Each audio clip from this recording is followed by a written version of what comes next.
Apparently, I didn't, but I mean, from a shots on goal standpoint,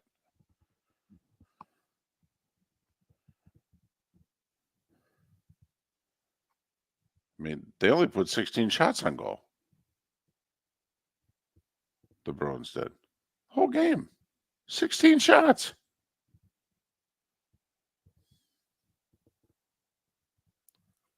One power play in the whole game, too. Yeah, yep.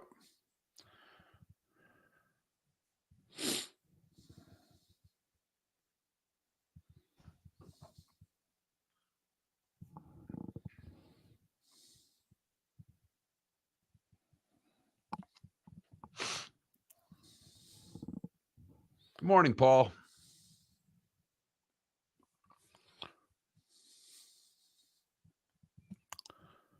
Morning, gentlemen.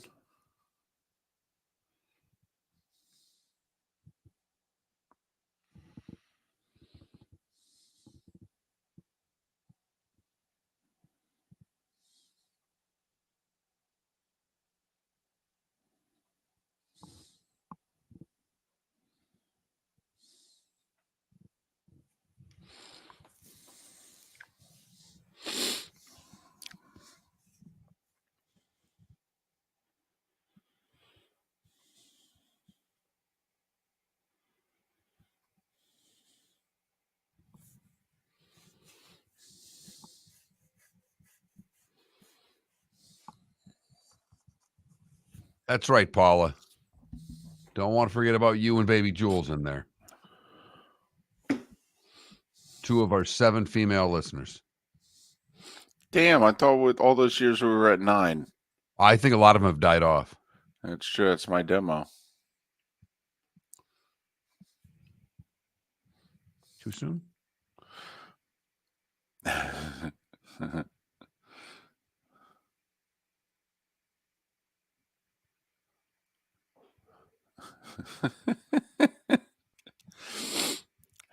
Ambien, are you really moving to Indianapolis?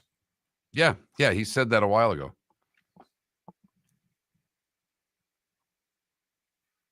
I will say the Pacers are fun. Good for you, Paula. See if you can learn how to play bar chords, then you'll really make me feel badly about myself.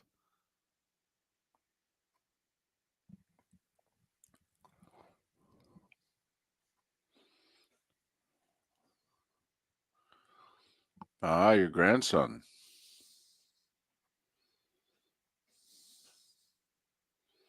Oh, you did Pat yesterday? Jim thought he was going to pull Miller and a Moulton with jury duty and get out, and got the call after lunch in which he's like, yeah, I don't think I'm going to be able to make the show. Oh, okay. Thank God you got nothing you got going on. Well, and fortunately, for us, you and I, we did prep 2-3 weeks ago. We're doing our draft prep for the show and then for the draft, and so I just reach over and grab the Miller and Moulton pages over here and go, okay.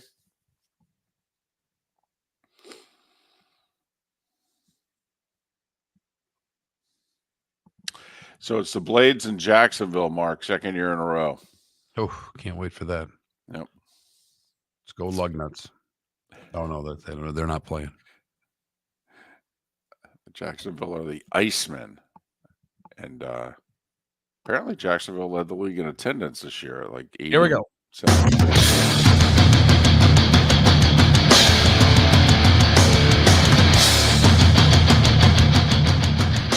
You are listening to Miller and Moulton, exclusively on the Florida Sports Network.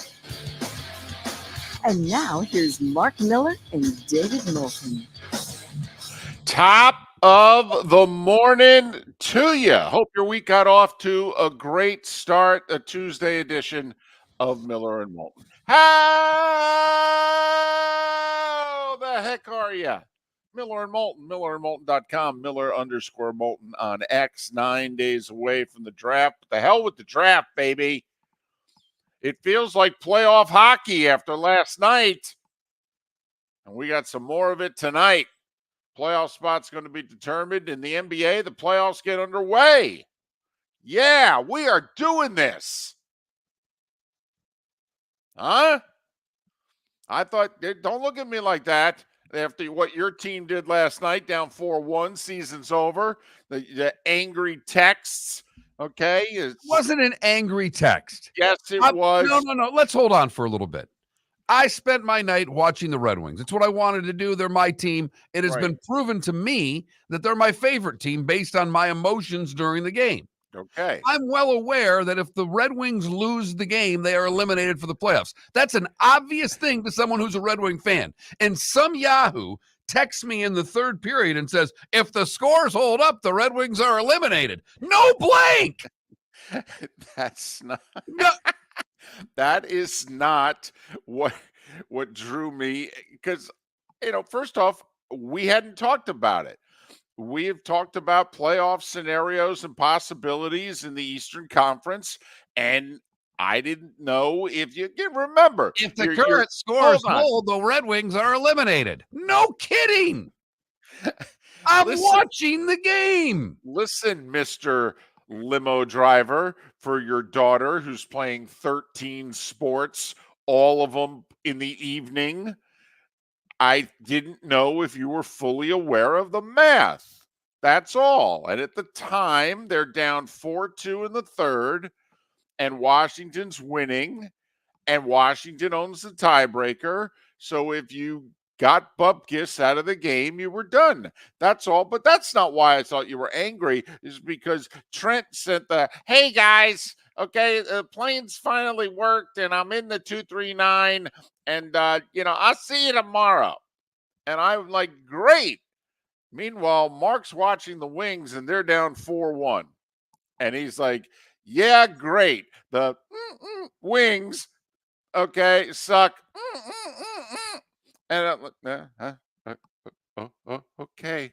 Yeah, Trent, and you welcome. follow that up with, if the scores hold, the Red Wings are eliminated. I didn't follow it up immediately. That text was like early second. I followed mine up early third. That's at 40 minutes later. All right. Unbelievable, Captain Obvious. I just didn't know if you were aware. That's all. Kind of like this. You're in a jam. Oh, I was aware. Last night, the daughter got dropped off at gymnastics. I drove back home to the house so I could watch the first period. Then I went and picked her up. I didn't even stay for the gymnastics practice. And I told her. I didn't tell her why. She didn't need to know why. I said, I'll be back at 8. I'm dropping you off tonight. I got things to do. Right. They don't need to know that, listen, love you more than anything except tonight. Okay? The Wings are my number one priority tonight. You're 1A, don't get me wrong, but the Wings are my priority tonight, and I don't mean chicken. Right. So I got a buddy of mine who's a big Caps fan. He's texting me. He is all, fired up. I hate the Bruins even more today than I did yesterday. All I need is the Bruins to win, clinch first place in the division, and give my Wings the shot that tonight, if they were to win, they would have a spot. But no. Boston lays an egg against Washington. Washington wins 2-spit with an empty netter. And the Caps now control their own destiny. They do. Heading into the final night of the regular season for the Caps, the Flyers, and the Red Wings. Yep. And the Penguins on the side, 1 point back, going, just kind of curious how it's all going to shake out, whether or not our game on Wednesday is going to mean anything. So very exciting in the Eastern Conference. 4 teams for 1 spot, separated by 2 points, all with a game left to play. Very exciting. NBA tonight at 2, 1 team's going home tonight. Season's ending tonight. Steph Curry and the Warriors could be done. Put the dynasty to bed. And then on the other side, what do we have? The Hawks and the Bulls. I mean, everybody's waiting to see how that game goes. Well, that's and by everybody, I mean nobody. No, they're doing West tonight, East tomorrow. Yeah, well, that other play-in game is the most meaningless play-in game in the history of this league. Well, it's kind of similar to the same playing game last year, and then the Heat, ended up having to beat that team and went all the way to the finals. But in the East, everybody wants to see the Heat and the Sixers in. No doubt, right? Whereas in the West, maybe lesser for Sacramento because they're not as known of a team, but they're still a quality team. I mean, anybody from the West that gets in brings something to the table, if you know what I mean. And 3 of the 4 bring a little more. 2 of the 4 bring even more. To show you how good the West is this year, first off, 11 teams 500 or better in the NBA's Western Conference, because the Rockets were the 11 and they were 500. But the Sacramento Kings, remember last year, great year they had, they finished 3rd. Yeah, this year they're the 9 seed. They won the same number of games this year as they did last year. That's how good the West is this year. So 5 teams with 50 or more wins in the West. And in the East, only 2. So the West has got it over the East. Yet the best team in the league could be in the East. We shall see. But NBA playoffs get underway tonight. NHL playoffs might as well have gotten underway last night. The referees got the memo because between the Wings Canadians game and the Caps Bruins game, there were a combination of 2 power plays. Right. Yeah. Okay. No, we got the memo, boys. Go ahead, get after it. We're going to let you play tonight. Yep. That after the whistle stuff, we're not going to worry about. Do what you got to do. We'll sort this out at the end of the night. So we are fired up. Trent, welcome back. Hey, you've been gone so long. My name's David. He's Mark. This is Miller and Moulton. How are you? It's so good to be back. I appreciate your guys' patience. Yesterday was a long day. Patience? What the hell choice did we have? What? I was going to say, the damn flights wouldn't take off. I mean, that's a problem. I guess I meant it more from, I would watch both mornings, and Mark doesn't really seem to enjoy himself when he has to run the board. So I appreciate the patience. He's an absolute mess. He is. And he admits it. He admits it. I mean, he's sweating. All right. And he runs hot anyway. And then your room is 23 degrees warmer than his room. So then he has to adjust the thermostat. So it's 34 degrees in his room just to make it like 58 in your room. And yes, he's a mess. Every time we go to break, something's not working. Can we hear each other? Is the mic on? Is that commercial playing? Is this going over the air? Yeah. Wait, you want me to get a guest on? Oh, for goodness sakes. Why do we need guests? Batted 1,000 on the guests. Didn't make any mistake getting the guests on. I will say that production computer 2, there's a button. There's a button along the top of the whole row of this board. Certain buttons have to be pressed in order for microphones to work. Certain buttons cannot be pressed in order for that to work. And there's really, and Trent would back me on this. Yeah. There's no rhyme or reason to why certain buttons have to be pressed and certain ones don't. And I'm not messing around with this. It makes 0 sense. And I don't have it memorized. So today I probably could have pulled it off. But even Friday to Monday threw me. You mean you just can't hit the 8-track machine hard on the side and it'll skip over to where you want it? No. Well, you guys remember it took me a couple weeks to get the hang of this. So, it all worked out. I can just tell it wasn't fun per se for Mark to run the board. Right. And so he had a stressful morning and then a very stressful evening. Followed by this morning, which was even more stressful because today's garbage day in my house, David. So I get up, I take the dog out, and then I take the garbage out. That's my Tuesday morning routine. I hit the garage door opener. The garage door opens about 6 inches and quits. Uh-oh. Uh-huh. Wife's car's in the garage. Well, and also you either have to get the door up or all the way down. Right. So manually we got the door up, but the garage door is busted this morning.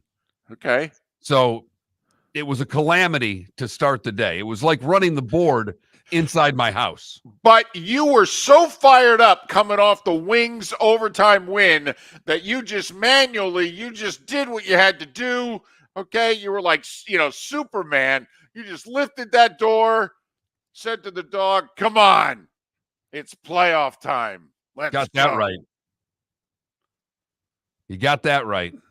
So it was a rough morning, but you're right. The Wings win last night kept me with enough positive energy to get through a busted garage door this morning. Good. Trent last night after the overtime win. I don't think I'm going to be able to sleep tonight. Come on. It was a big win. It was a big and win. And the way they did it was awesome, too. I know. Down 4-1 in the second, down 4-2 mid-third. Yeah, it's awesome. And it's great when your team has a big, dramatic win. Plus, your team hasn't played a meaningful hockey game in 6 to 8 years. So that was awesome. All right. I just thought after the travel journey that you had, you'd barely be awake enough to make it through the game. Yeah, we made it. We made it just fine. Okay. All right. And in celebration of, people asking what's Trent got on, we'll get that you'll see it later, but in celebration of the big Detroit victory, Trent has on a Lakers jersey today. Oh, no. Well, a LeBron jersey. I'm a LeBron fan, not a Lakers fan. I know that's going to make zero sense. Is it a Lakers LeBron jersey? Yes. Okay, well then it's a Lakers jersey, right? Right, yeah. Front of the jersey, not the back there, son. Front of the jersey. Yep. Except for this show, Trent. Don't forget it. It's Miller and Moulton.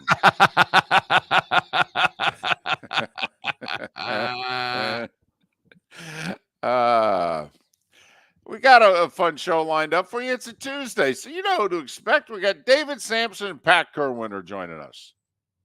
Is that any good or what? Huh? And Pat doesn't want to talk the NFL draft. Pat wants to talk playoff hockey. Of course, he wants to talk ECHL playoff hockey, so we're going to have to find a middle ground somewhere. It'll be the NFL draft as we get ready. Not even inside of 2 weeks now, David. 9 days, baby. Single digits. Oh, we're doing this. Yes, we are. Miller and Moulton. The whole team is back together again, and we're emphasizing the front of the jerseys, not the back. Mark Miller for Molly Maid. Why Molly Maid, you ask? Trust. Moulton was a customer for 15 years. Affordability. Didn't I just say Moulton was a customer for 15 years? Worry-free services. Our professional house cleaners are fully insured and a 24-hour warranty. Call Molly Maids today at 239-774-5839. That's 239-774-5839 or online at mollymaid.com/FTMYERS. That's mollymaid.com/FTMYERS. Located on the East Trail, locally owned Naples Tiki Bar and Grill is an outdoor eatery next to the Hitching Post Shopping Center. Island-inspired food with a true tiki theme. The best place in Naples to enjoy the beautiful weather in Southwest Florida. The Naples Tiki Bar and Grill offers a great menu for dine-in or takeout. Enjoy our famous pulled pork, huge burgers, and tiki bar cocktails. Don't miss happy hour every day from 3 to 6 and live music 7 days a week. See you soon at the Naples Tiki Bar and Grill, 11498 Tamiami Trail East. The law firm of Michael F. Hornung specializes in criminal defense, DUI, personal injury, nursing home claims, and auto accidents. I'm a former prosecutor with over 34 years of experience. The information I know is information you need to know. If you've been arrested for a DUI, time is of the essence to maintain your driving privileges. Call the law firm of Michael F. Hornung for a free consultation. At the law firm of Michael F. Hornung, we are committed to excellence in your representation. Being a local attorney with local knowledge is clutch to the success of your case. For over 30 years, we have successfully represented the citizens of Southwest Florida. For a free consultation, call 239-437-0095. That's 239-437-0095. Our offices are conveniently located in Fort Myers. Visit online at mfh-law.com. You are listening to Miller and Moulton on the Florida Sports Network.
Yeah, but Paula, I've also seen people come out and say that story's crap.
Arch, the Lightning for a week now have pretty much known they're the first wild card, so I wouldn't worry about it. They're basically just taking a break. They've been grinding it for 3 months pretty hard.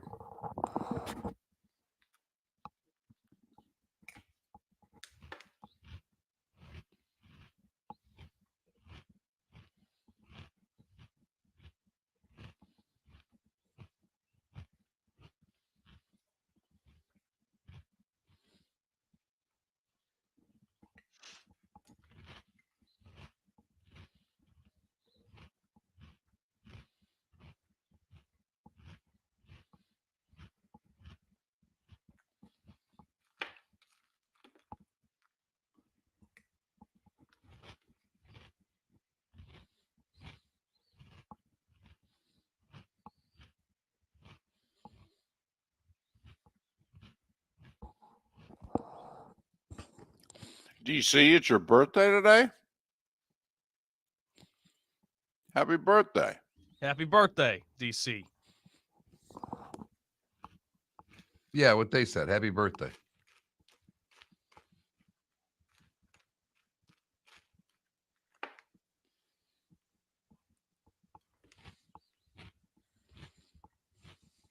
I think we're going to have Mark Lai on the show tomorrow.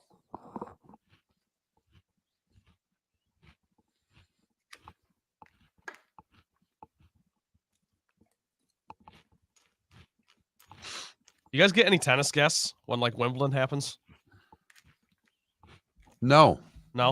I don't know if we've had a tennis guest, but we had the coach through FGCU who the one guy who made the final like 5 years ago. Right. The big South African who made the final. Is that like Anderson, Kevin Anderson, something like that?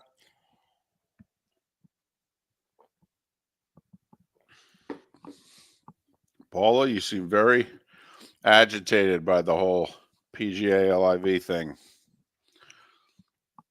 It's all about money. Don't worry. It's only money. If we sold our show to the South,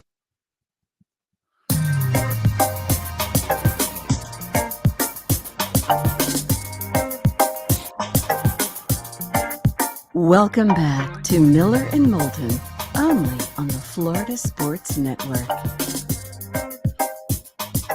21 minutes past the hour. Top of the morning to you. How the heck are you? Miller and Moulton. MillerandMoulton.com. Miller_Moulton on X. David Samson at the top of the hour. Pat Kirwan in our 8 o'clock hour. It's our regular Tuesday thing. Thanks so much for being with us. So there was a rumor that was kind of running wild for about 6 hours yesterday. Did you see the rumor? Rory McIlroy, $850 million, was going to go to the LIV. $850. Now, some people came out last night and are like, yeah, this is garbage. There's nothing to this. Huh. Okay. I don't think there's anything to it either. I mean, Rory's signed on with Tiger to do that indoor golf league or Right. whatever they're going to do. I mean, we knew Rahm was seriously thinking about it. Rahm took himself off a board. Rahm was in on that indoor golf thing with Tiger and Rory. He said, nah, I'm out. You kind of saw John Rahm pulling away from the PGA Tour. The only thing Rory has said is that, listen, I was the front man for this whole fight for over a year. I'm tired. Okay. Can you just go talk to everybody else? I don't need to talk about this anymore. And so, of course, Rory's still talking about it because Rory talks. I mean, he doesn't win majors anymore, but he talks. So, okay, we'll take what we can get. And he's asked. He's going to be one of the guys who's all. I mean, to Rory's defense, Rory is always asked to be in the press conference, and therefore Rory is always asked about this, and Rory is truthful. Rory gives his honest answers and has been doing it for a while. Yep. He hasn't deviated from how he's thought about this. I mean, yeah, he's deviated a little, but he's right. I mean, 6 to 8 months ago, they all should rot in hell. Okay. Now he's like, I might have been a little hasty. Okay. Maybe we can just sit over here, play cards, try to get along. And he has said, and I did really like my boy John Rahm on the Ryder Cup team in 2025. I knew we had no problem beating them without Poulter and Garcia, but we'd really like Rahm back for the next exactly. This whole listen, this Ryder Cup thing's important to us, and so is this a blood war? You bet it is. Well, does it have to be a complete blood war? I mean, can it be a blood war except for the Ryder Cup? Let's play some cards. So, anyway, but 850. I gotta admit that's even for Rory McIlroy. That's a lot of money. Bye. If it was true, okay, which I'm sure, by the way, that they've offered him 750, 800. I have no doubt about that. But I mean, that's one of those, Mark, hey, no, I want to be a Tampa Bay Ray for life. Okay. No, I'm very happy here. My family loves it here. I love Florida. I love the taxes. I'm not going anywhere and what have you. And then you reach free agency and all of a sudden the Yankees come and they offer you, wait, I'm sorry. Wait, what does that say? Huh. Honey, how much do we love it here? Tell me. No. I need to hear it right now. Tell me over. As a matter of fact, I need to hear it. Stop what you're doing. Okay. Tell me how much we love it here. No, I need to hear it. Why? What's going on? How much do we love it here? We don't want to move, right? No, we're not moving. Okay. Tell me. Why? Why are we not moving again? Why is a move completely out of the question? Well, we've got our friends and our kids have friends. And, look at the neighborhood that we're in. And we're like, yes, keep talking to me, honey. Yes. Quail Hollow. Right. I have to play Quail Hollow every year. Exactly. I love the Florida swing. Right. Got it. Right. Keep going. Jack's still alive. I want to play the Memorial. It's important to me. Right. Okay. Bay Hill. Okay. Yes. I can't play Arnie. Right. Honey, keep talking to me. Why? What's going on, honey? Okay, they have offered us. Well, I don't want to move. $850 million. Excuse me? Wow. Yes. So once again, tell me how much you love Susie and her husband Tommy and their 2 kids who are friends with our kids. Please keep telling me how much it would break your heart to leave this neighborhood. Because this is enough money for me to round up every single person you love in the world and move them and create our own neighborhood. Hell, I'll even get them jobs. So, I mean, if true. Now, I don't believe for a second that he's going. But if the offer's true, I mean, that is, I need to lay down and take a nap type of offer, right. Isn't it? I don't care who you are. That's an amount of money that right makes you make that Scooby-Doo noise. Well, it's enough money that makes people run with the story, because it's like, well, if you're gonna give up your scruples, if you're gonna turn your back on your neighborhood and all your friends, and you're gonna rip your kids out of the school district, okay, that's the type of offer you do it for. I'll tell you, if he does this, not since the Hulkster went NWO would there be someone turning heel like this, David. This is a move right out of wrestling. Do you know how much the golf world would freak out if that happened? I know. I would contribute to make this happen just for how much it would freak out. And Rory, unlike Rahm, who, he's been kind of quiet about it. He sat down, he did one interview about it. Now he's coming off as if, he wants to push forward with the good part of LIV, but he misses the good part of the PGA Tour. You think Rory would just sit down and go, yeah, there's no doubt about it. I flipped. Okay. But here's why. And if I was Rory personally, I would, like when they do those drug busts and they lay the drugs and or the cash out on the table, that's how I would do the presser, by the way. The difference is, David, how you would do it and I would do it. I would look like that Geico ad where the guy's pouring the Parmesan cheese and it's all around his neck. I would have a tub full of cash and you would just see me from the neck up going, and I'll take all your questions now. YJ Tour, my arms would come out, $100 bills would be flying all over the place. I mean, yes, that's how we would do the presser. It'd be like we're at a strip club. We'd just be making it rain. Okay, they're the whole presser. We'd just be throwing money up in the air. Yes. Okay, why'd you do what you did? You mean it's not obvious? Okay. Do I have to explain it to you? Here's $1,000 for that question. Great question. Here's $1,000. Yes. In fact, that would be the rule. Every question's $1,000. Bad questions only get 500. Go. But so there are reputable people that said that there's nothing to the story. But for about 4 to 6 hours yesterday, golf world was on fire. Not only that, coming right out of the Masters, you would think that's when somebody would make a big move like this, because Rory's basically playing to win the Masters. To win the career Grand Slam. That was the one story that I realized, by the way, Sunday morning when Morikawa was in the final group. And I went, wow, man, if he wins, he's 3/4 of the way to the career slam. I'll be darned. That's pretty good. So, starting 5.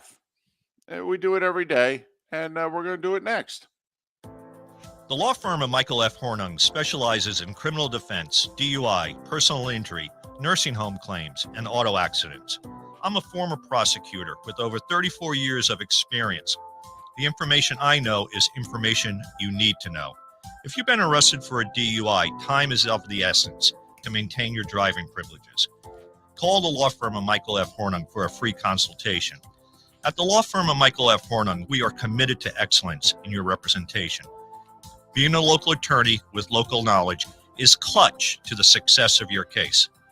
For over 30 years, we have successfully represented the citizens of Southwest Florida. For a free consultation, call 239-437-0095. That's 239-437-0095. Our offices are conveniently located in Fort Myers. Visit online at mfh-law.com. Visit Jason and Todd at the Diamond District. Hi, I'm Jason. And I'm Todd with the Diamond District. I believe in complete transparency. If you're shopping for diamonds in Naples, you're paying too much. If you're shopping in the Cape or Fort Myers, you also won't see the selection you deserve to have. If you're online, there's no human connection, and you won't know if your diamond is beautiful or not until it shows up in the mail. Just because it's GI certified doesn't mean it's brilliant. There's so much more to a diamond than its cut, color, and clarity that makes it beautiful. Visit us at the Diamond District for a non-commissioned and educational presentation, and quit paying more in Naples or buying blind from the internet. The Diamond District has the rarest diamonds from half carat to 10 carats. You won't find a bigger selection or better value. And you won't find a better buying experience. Jason and I are in the store nearly every day, and we look forward to shaking your hand and welcoming you to our Diamond District family. At the Diamond District. You are listening to Miller and Moulton on the Florida Sports Network.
Paula, you are really worked up about this.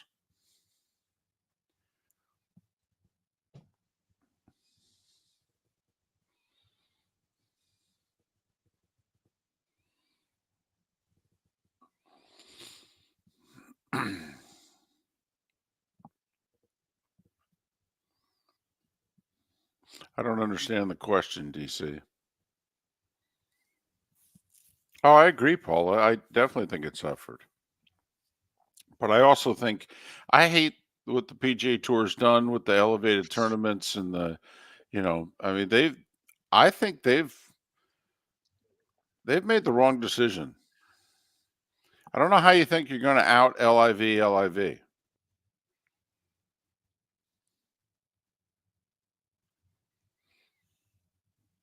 mean, isn't this week's tournament an elevated tournament on the PGA Tour? Don't they have to go from playing the Masters to playing an elevated event? I mean, that's absurd. Where the hell are they this week? Aren't they always in Hilton Head the week after the Masters?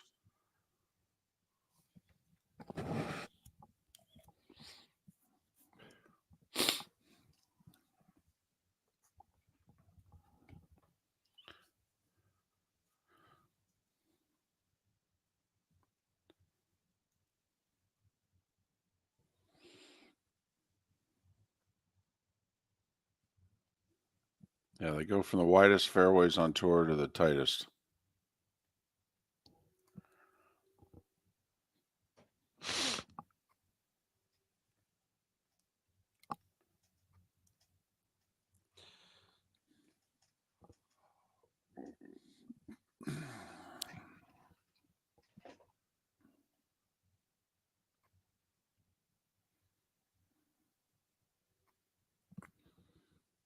All right, here we go.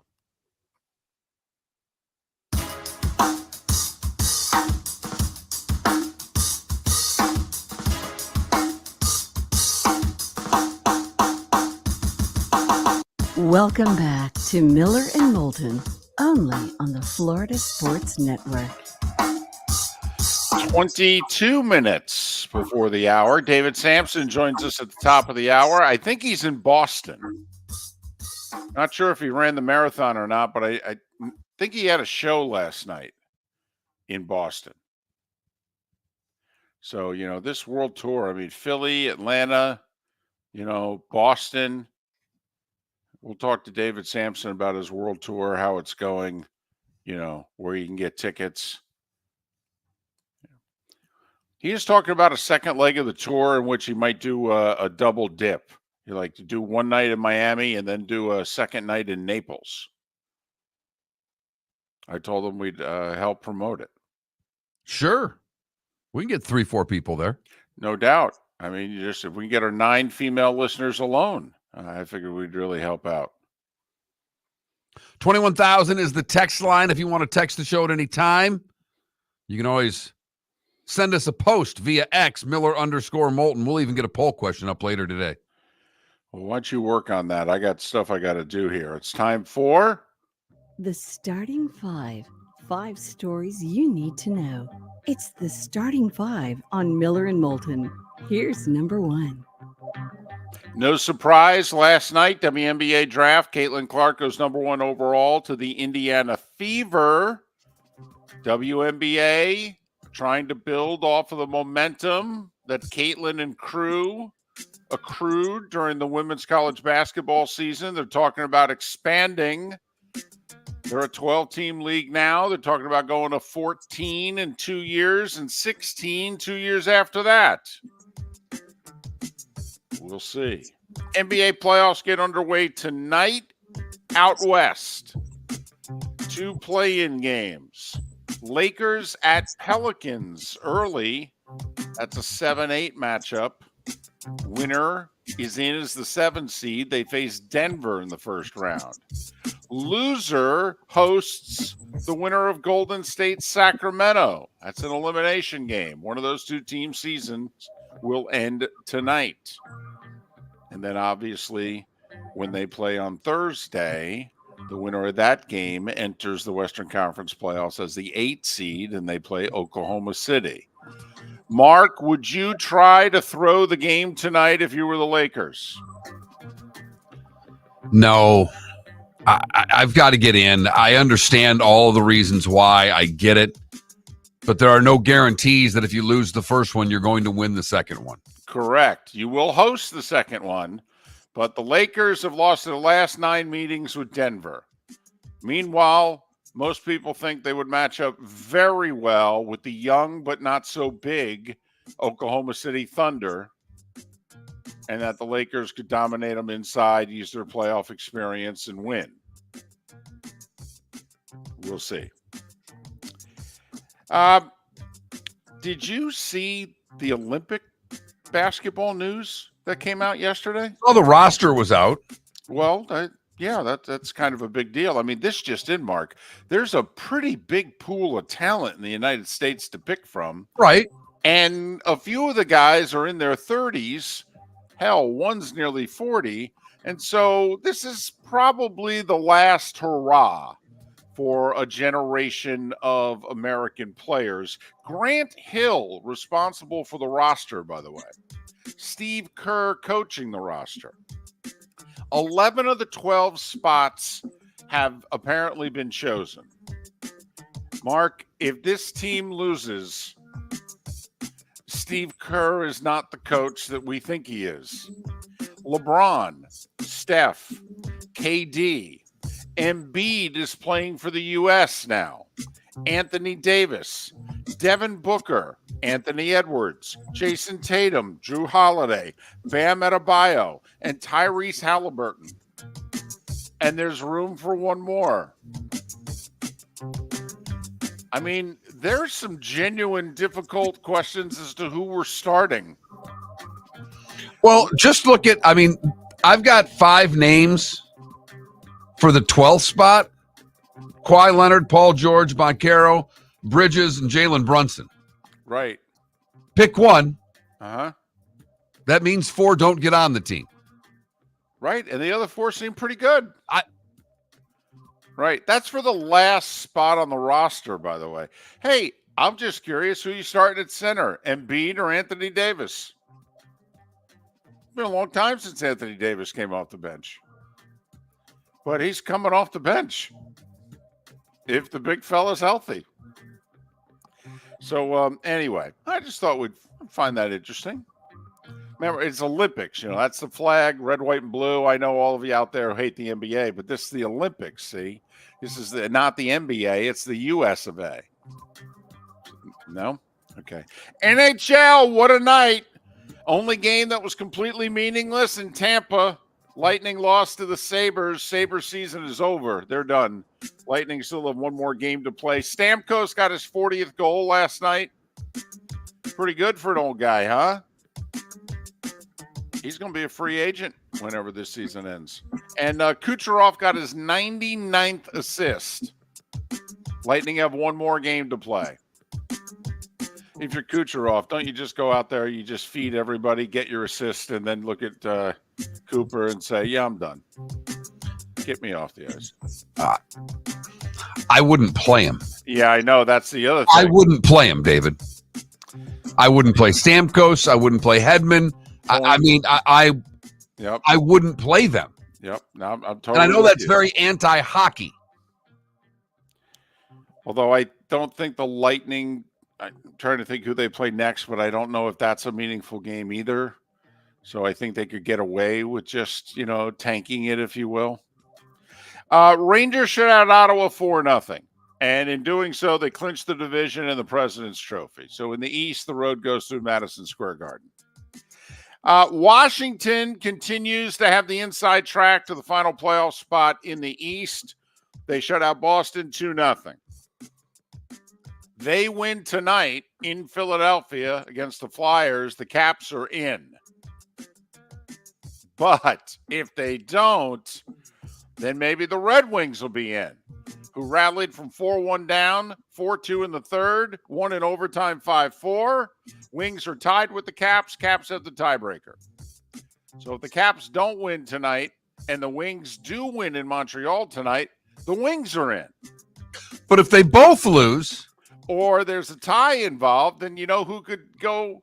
The Penguins, who beat Nashville 4-2. They're a point back of both the Caps and the Wings.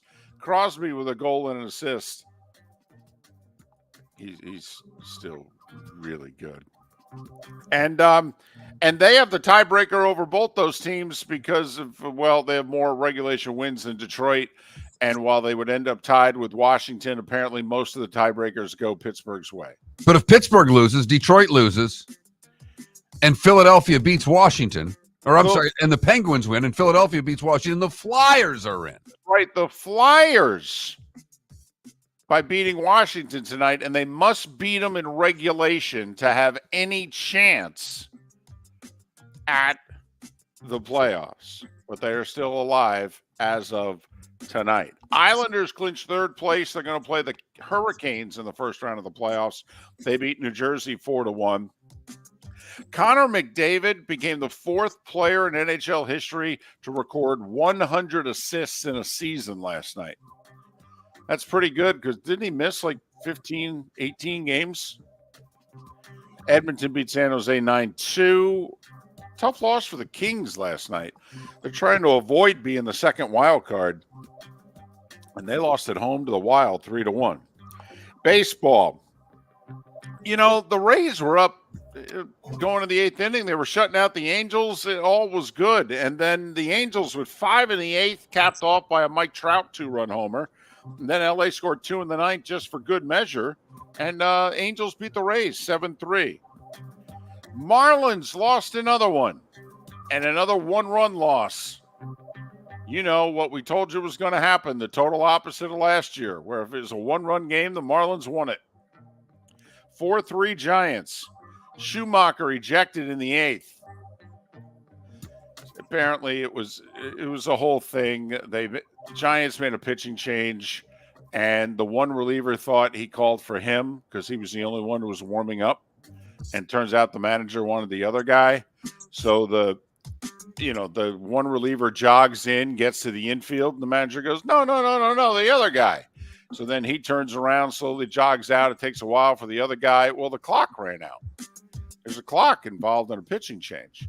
Okay, umpires didn't do anything about it. Then the first pitch that the reliever threw, it certainly looked as if the pitcher didn't begin his delivery in time. Should have been a ball. Okay, so Schumacher comes out, and, you know, they're 3-13, and they're losing in the 8th. So Schumacher's had it. The home plate umpire's Las Diaz. The only guy who's worse is Angel Hernandez. So, Schumacher lost his mind, and he's ejected. Marlins lose. They're 3-14, by the way. To make the Marlins feel better, the White Sox were shut out by the Royals 2-0. The White Sox are 2-14. They've been shut out 6 times in 16 games to start the year. Man, is that bad. Wow. Cleveland shut out Boston 6-0. Cedric Mullins, homer, 3 RBIs last night for the Orioles. You have got to check out his catch if you haven't seen it. He makes a catch diving in deep left center field. Full stretch. Might be catch of the year. It'll be, when we show the great plays in baseball in the field this year, I guarantee you this catch from Cedric Mullins will be a top 5 play. Check it out if you can. Blue Jays beat the Yankees 3-1. First time the Yankees have lost back-to-back games this year. Texas shut out Detroit 1-0. San Diego 7-3 over the Brewers. The Braves scored 4 in the 9th, beat Houston 6-1. Phillies in 10 over Colorado 2-1. Did you see Bud Black, I think, is the manager of the Rockies. He has his ace pitcher pinch run and tries to score from third on like a wild pitch or something. Guy gets thrown out at home and injured. His ace pitcher, his opening day pitcher, he sends in the pinch run in the 8th inning, not the 18th inning, because he didn't have anybody on the bench. He hadn't used a single player off his bench the whole game. Yeah, you might be fired for that.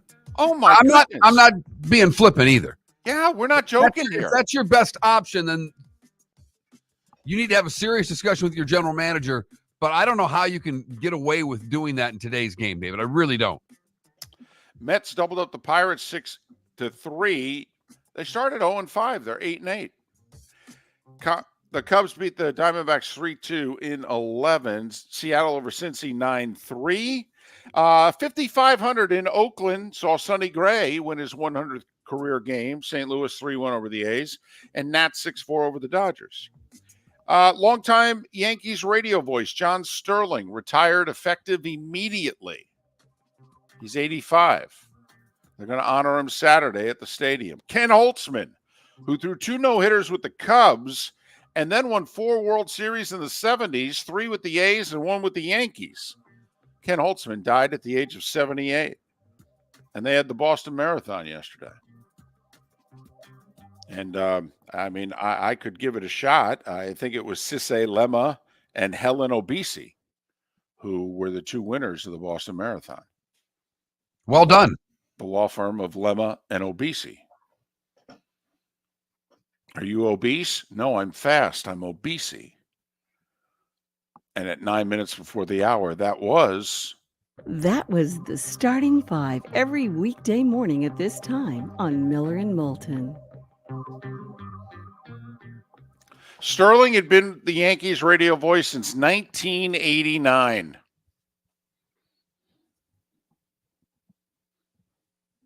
He took over right after Reagan left the White House. Started doing Yankees games. How old is he? 85.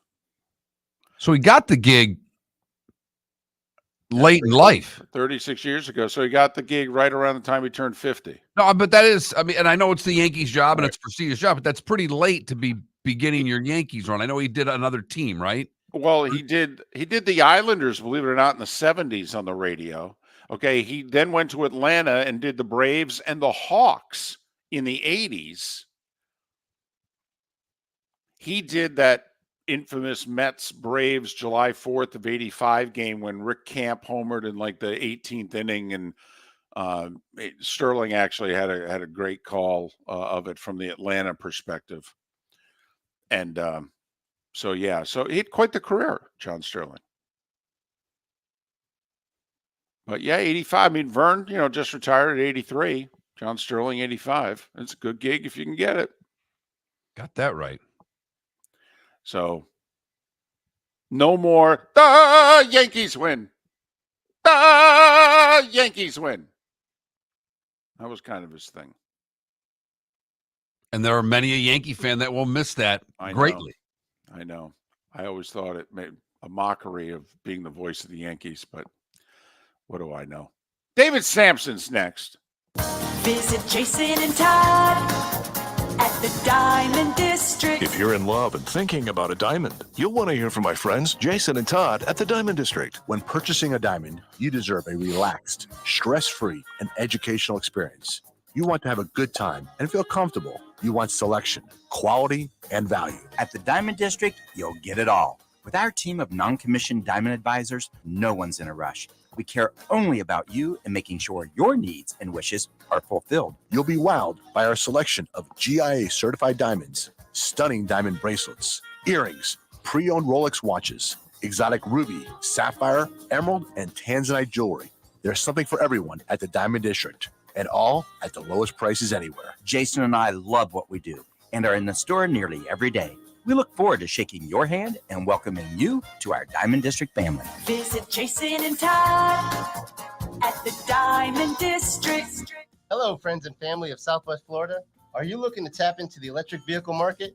Well, look no further, because we here at Southwest Florida Golf Carts have just what you need. E-bikes, golf carts, LSVs, scooters, and more. Come down and talk with one of our experienced sales reps, have a soda and a smile, and you could be cruising the streets in your new EV today. Stop by the store or visit our website at flgolfcarts.com and enter for a chance to win $100 off your next purchase by answering John's monthly sports question. Located on the East Trail, locally owned Naples Tiki Bar and Grill is an outdoor eatery next to the Hitching Post Shopping Center. Island-inspired food with a true tiki theme. The best place in Naples to enjoy the beautiful weather in Southwest Florida. The Naples Tiki Bar and Grill offers a great menu for dine-in or takeout. Enjoy our famous pulled pork, huge burgers, and tiki bar cocktails. Don't miss happy hour every day from 3 to 6 and live music 7 days a week. See you soon at the Naples Tiki Bar and Grill, 11498 Tamiami Trail East. The law firm of Michael F. Hornung specializes in criminal defense, DUI, personal injury, nursing home claims, and auto accidents. I'm a former prosecutor with over 34 years of experience. The information I know is information you need to know. If you've been arrested for a DUI, time is of the essence to maintain your driving privileges. Call the law firm of Michael F. Hornung for a free consultation. At the law firm of Michael F. Hornung, we are committed to excellence in your representation. Being a local attorney with local knowledge is clutch to the success of your case. For over 30 years, we have successfully represented the citizens of Southwest Florida. For a free consultation, call 239-437-0095. That's 239-437-0095. Our offices are conveniently located in Fort Myers. Visit online at mfh-law.com. You are listening to Miller and Moulton on the Florida Sports Network.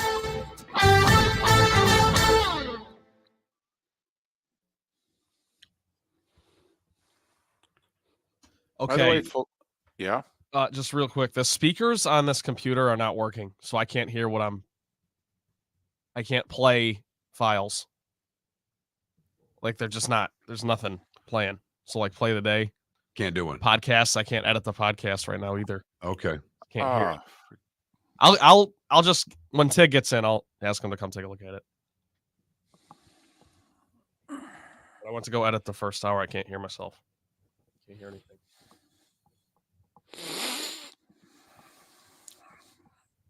That building sucks.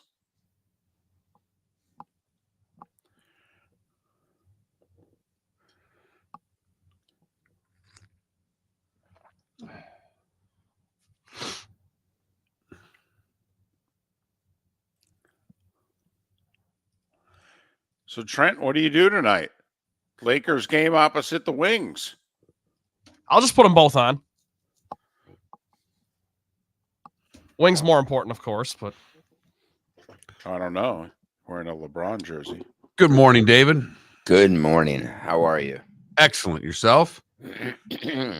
Excellent. Look at that Nothing Personal shirt. See the logo there on the that's just fantastic. He's got merch, David. You see that? Yeah. Oh, he's world tour merch. I mean, this is he's going to do like 2 more appearances with us, and then he is like, I am putting these guys in my rearview mirror. I don't know about that, but I do know that it is now 6 a.m. where I am. Wait, I thought you were in Boston. No, I'm already in Nashville. I had a show in Nashville last night. Oh, I thought it was Boston. My bad. Boston was last. How was the after show last night? I don't care about Thursday. the damn show. How was the after show in Nashville? It was the night before the show. That was the issue. All right. Got here on Sunday, and before I knew it, it was 4 a.m. Monday morning, and I had to be on air doing Nothing Personal at 6 a.m. Not ideal. So somebody may have had a nap yesterday. Funny, needed it. I think I fell asleep for 10 minutes while working on the nighttime Nashville show. Gotcha. I just closed my eyes in 10 minutes and then I was ready to go. But last night was more calm. I was back, finished the show by 9, and I was in bed by 1 or 1:30. And it's only 6 a.m. now. Right. I mean, 4 hours sleep for you is like that was a good amount. Wow. Don't know how you do it. Don't know how you run that hard. My stomach doesn't feel great. But other than that, I'm ready to roll. It's quite a town here. It's funny. I lived there a long time ago before Nashville became Nashville. I was a minor league hockey radio announcer. They had a team there. And, you know, the town was just, such a different town now. It's amazing what's happened to that downtown. It is amazing, I would say. Well, it's Vegas, right? I mean, basically, it's Vegas without gambling, but with the social issues and with the excitement and the entertainment. But there's a lot of poverty, a lot of people on the streets, a lot of bars, a lot of music. Yes. Some of it actually good. It's great. And the Predators Arena is right downtown. It's unbelievable. The location of the Predators Arena is just staggering. Well, they're going to get a Super Bowl here by the end of the decade. Here we go.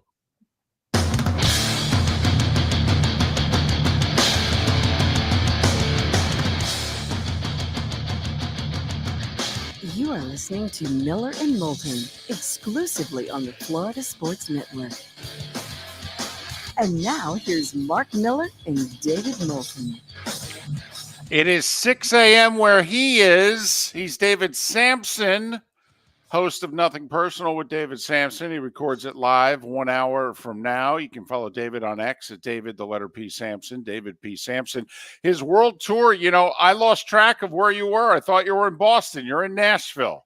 Time just keeps rolling. Remember, the key is we can lose track of where you are. You can't. You can't walk out on stage and say, hello, Cleveland, and be in Chicago. So I have these Nothing Personal Live with David Samson cards, and the first card of every show has the name of the city. I learned that from Bruce Springsteen. When Bruce Springsteen walks on the stage, and I was lucky enough, look at me, Louie, to go backstage several times, double look at me. The name of the city is hugely printed on the stairs and lit up as the band members walk onto the stage. Well, it's obvious he's seen Spinal Tap then and doesn't want his Hello Cleveland moment. So that's fantastic. Exactly. How has the live show evolved? I mean, you've done a few of these. You know, you said it was very much geared towards the city you're in, but as you continue on tour, is the show evolving? Oh, for sure. It's a different show every time, and that's what's cool. It's a different crowd every time. Philly was different than Boston. Boston obviously was different than Nashville. The crowd last night was fantastic. I talked a lot about the Tennessee Titans. We talked quite a bit about MLB expansion, which is a subject that obviously is interesting to them because there's the thought there could be expansion. And I don't think we got to the Predators, but we did get to OJ. So it was a pretty diverse show. We talk about a lot of subjects, and it goes for an hour and a half, and then you're on to the next city. So I'm leaving here and heading to Pittsburgh.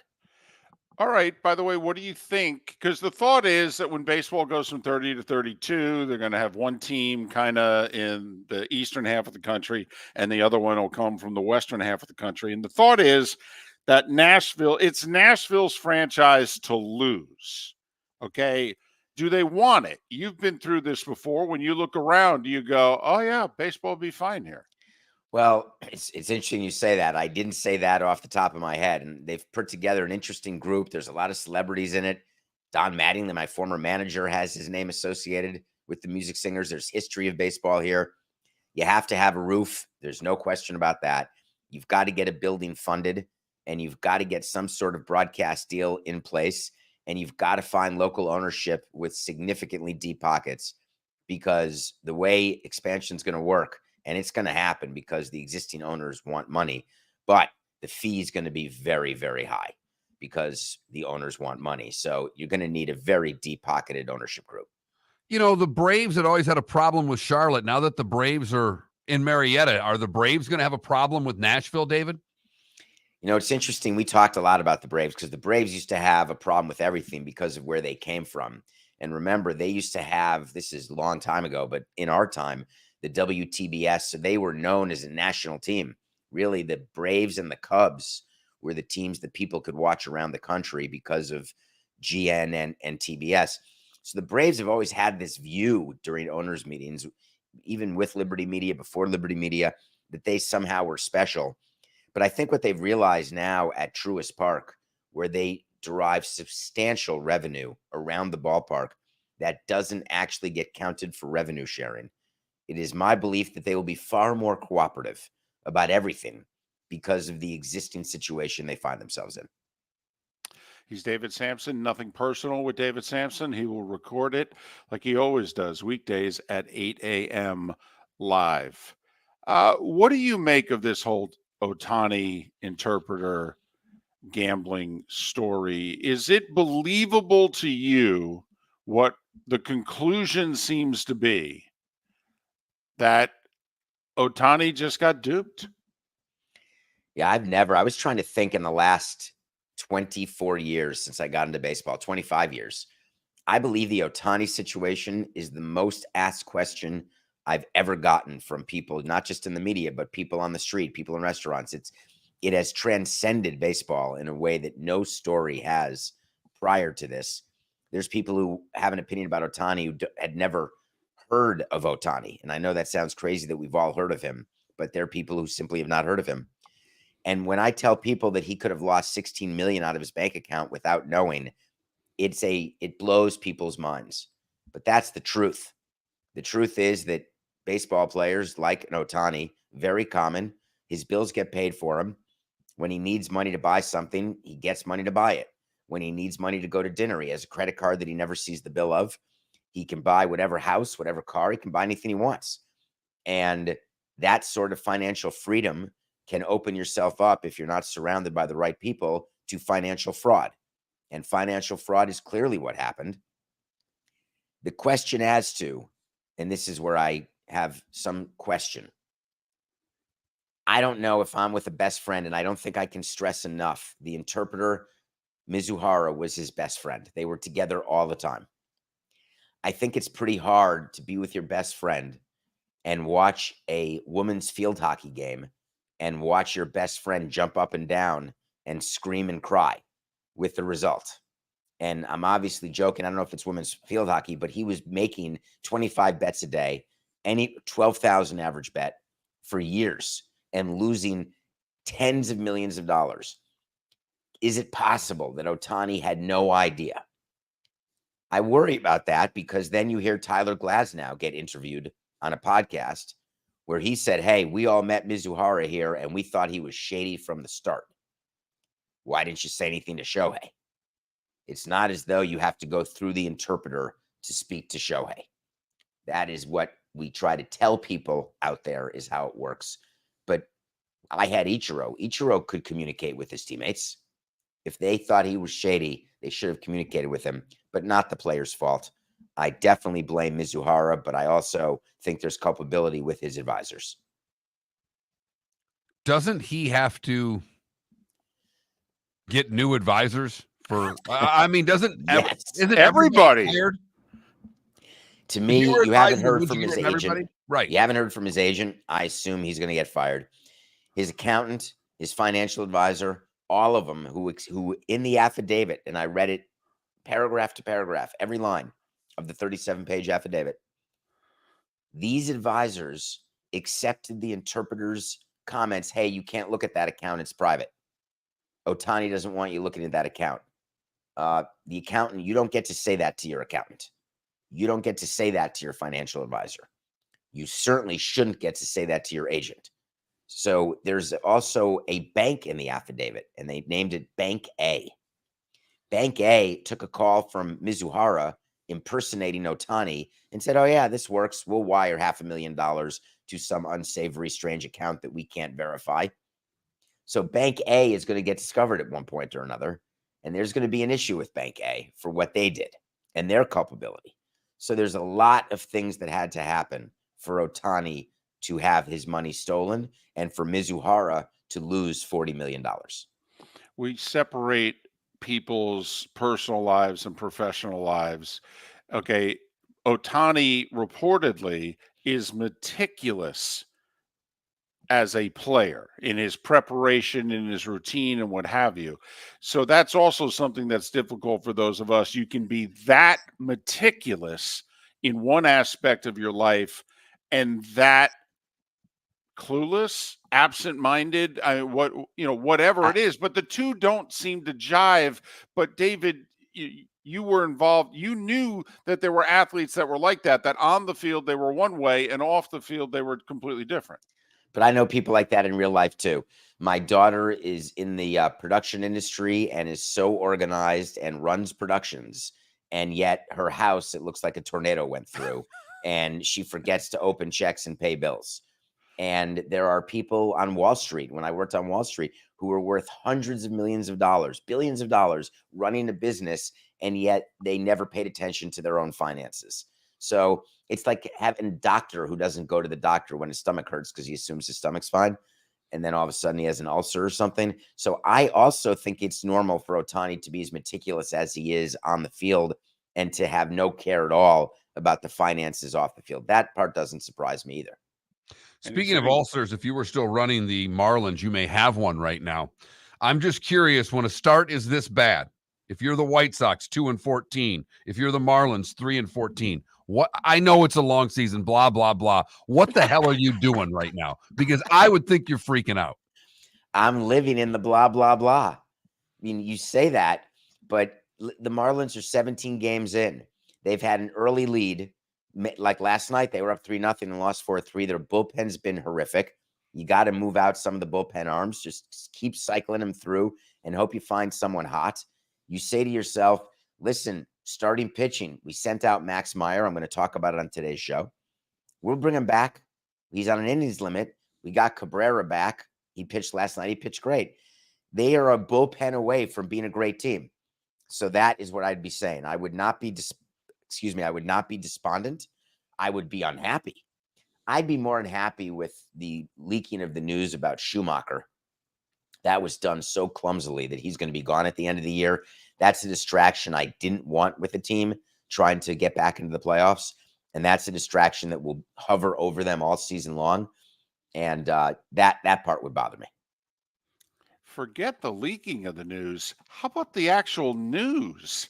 What are you doing? He won Manager of the Year last year. He wanted out, and there's a way he's going to be gone at the end of the year, and you can book it and bank it right now. That Well, Skip yeah, they didn't Schumacher- pick up his option for 2026. but it was not. It was his choice. The Marlins, there'd be no financial incentive to void the option now. You can have a gentleman's agreement, which just says, "Hey, we won't pick it up." He already referred to management in the past tense when doing an interview yesterday. He already called them they. It's really, if you listen to that, and I actually tweeted about that, it was staggering because that is lesson one when you meet with your manager and they're meeting with the media. We're always we. It's if you pit yourself against us in the front office, we're going to have a problem.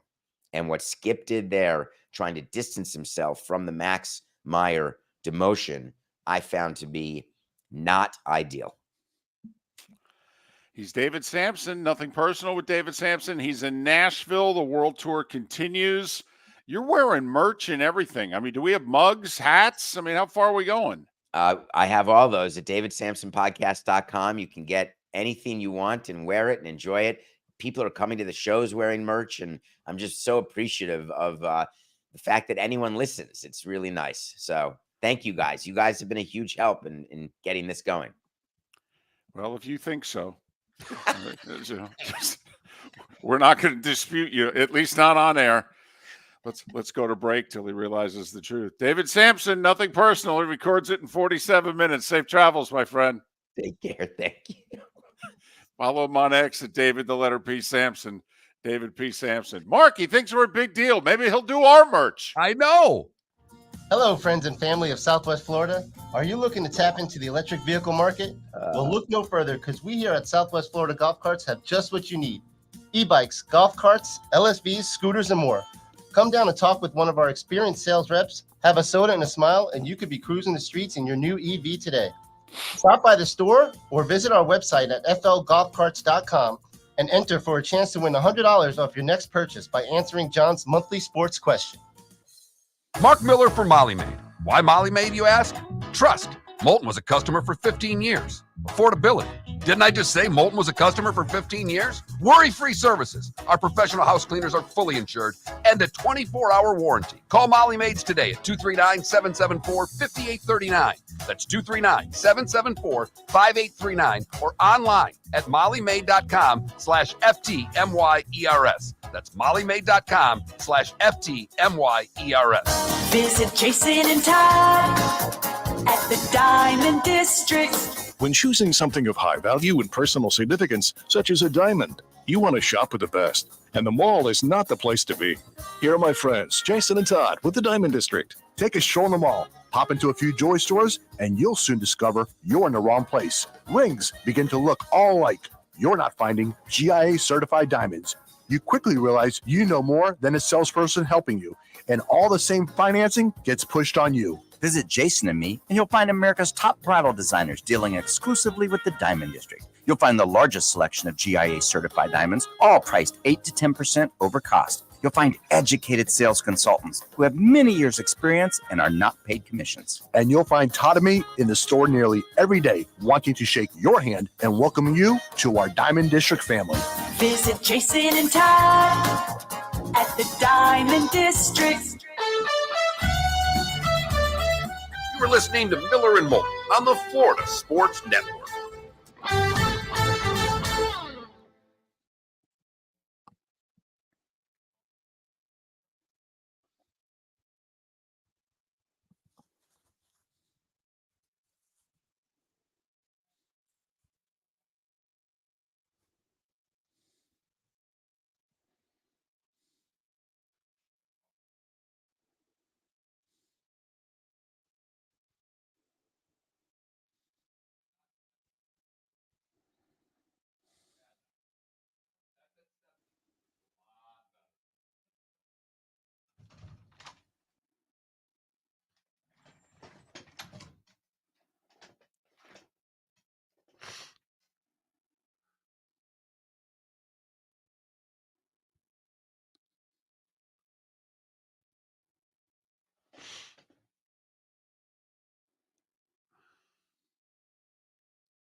Apparently, Clarence Thomas just didn't show up for work yesterday.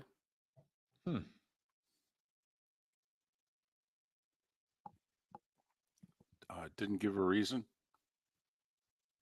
Well, he got the job for life, right? I mean, Yeah, is that the Supreme Court guy? Yes, that's the Supreme Court guy. Yes. I mean, I don't think you have to give one, come to think of it. It's kind of like being a parent.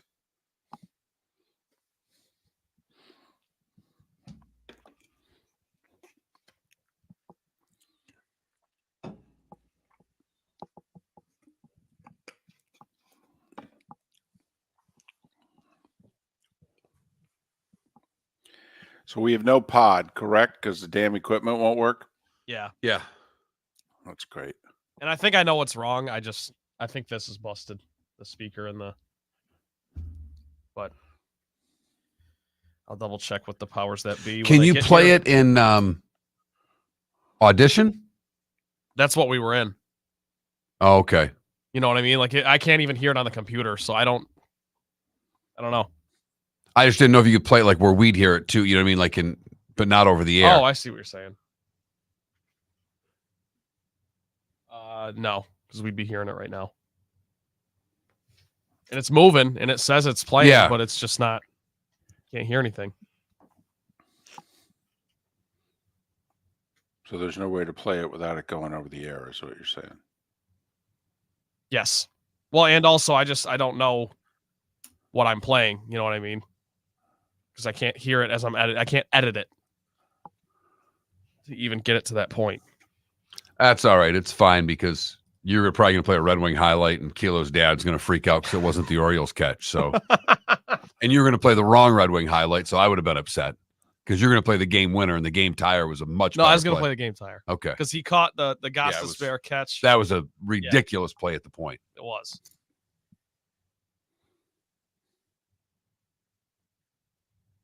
If I was here yesterday, it would have been Boban Marjanovic missing free throws. The free chicken. Oh, the chicken guy. Yes. Got it. It's early in the morning, you know. Sometimes the wires they're close to touching, but they're not quite touching.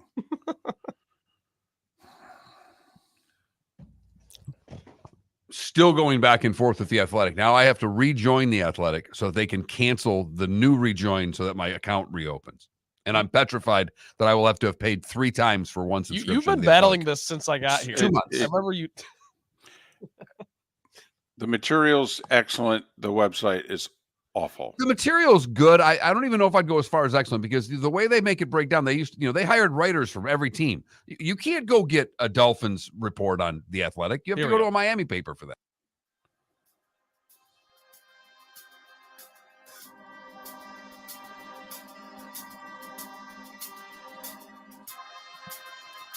You're listening to Miller and Moulton, only on the Florida Sports Network.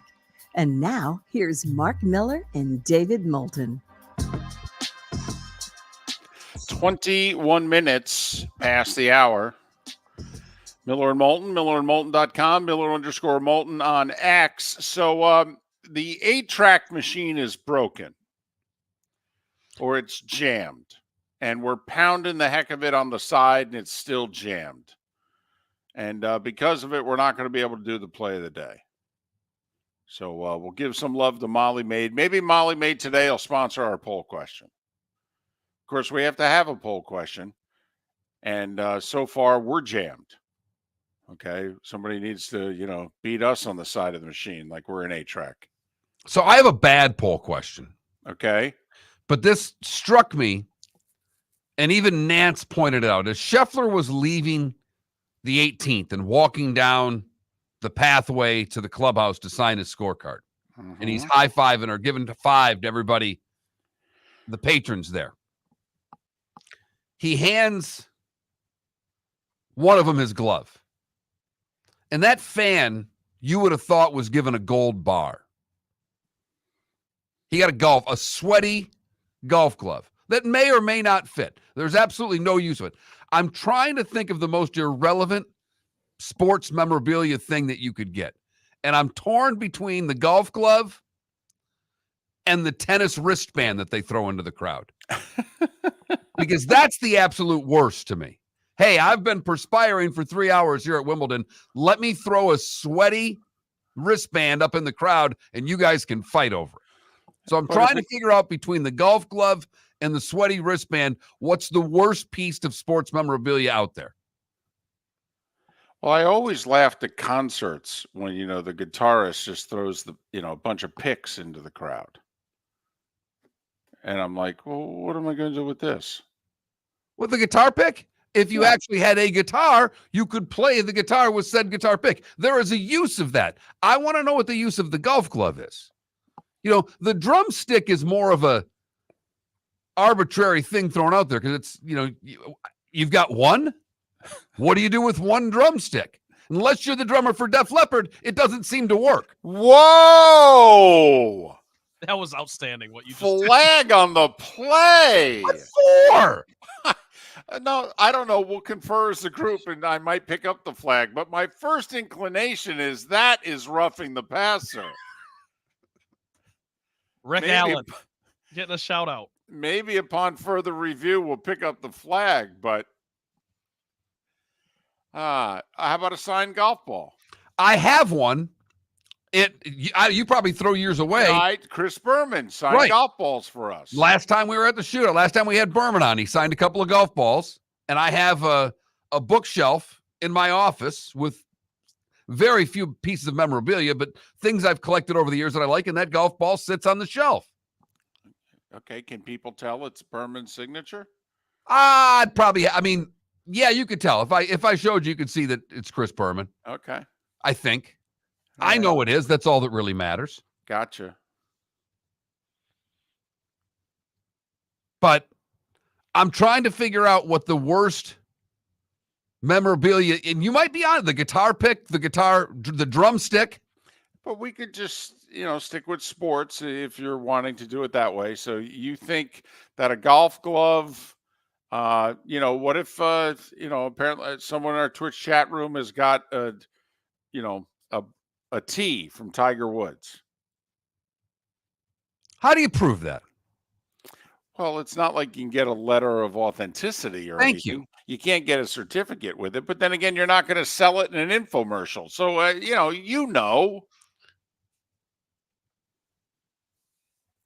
But that golf, in the excitement that the patron had from receiving said golf club is what, I've got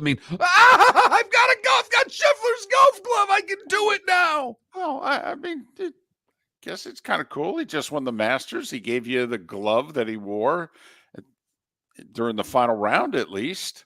It's a nice little piece of memorabilia. I know you put the other end of Velcro up on your desk, and then you just stick that glove on there. I'm not calling Darren Ravel and looking for how much it's worth, but so I don't know. Put it this way. If you were the guy in the crowd that Tiger threw the golf ball to, was that Friday? Okay. He was walking off the green and Tiger threw the golf ball. Okay. Some guy yelled something. It caught Tiger's attention. Tiger, threw him the ball. No signature or anything on the ball. It's just a golf ball. It's a, whatever. Titleist, won. Don't know if the ball had any markings on it. Yep. Bridgestone these days. Okay, that's true. Well, no. Tiger's been known to be getting paid by somebody and using different stuff. Right, but he's using the Bridgestone ball. Okay. All right. Okay.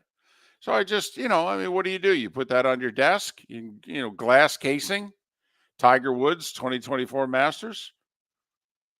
Then you have people look at it and go, really? Yeah, I was the guy who caught the ball.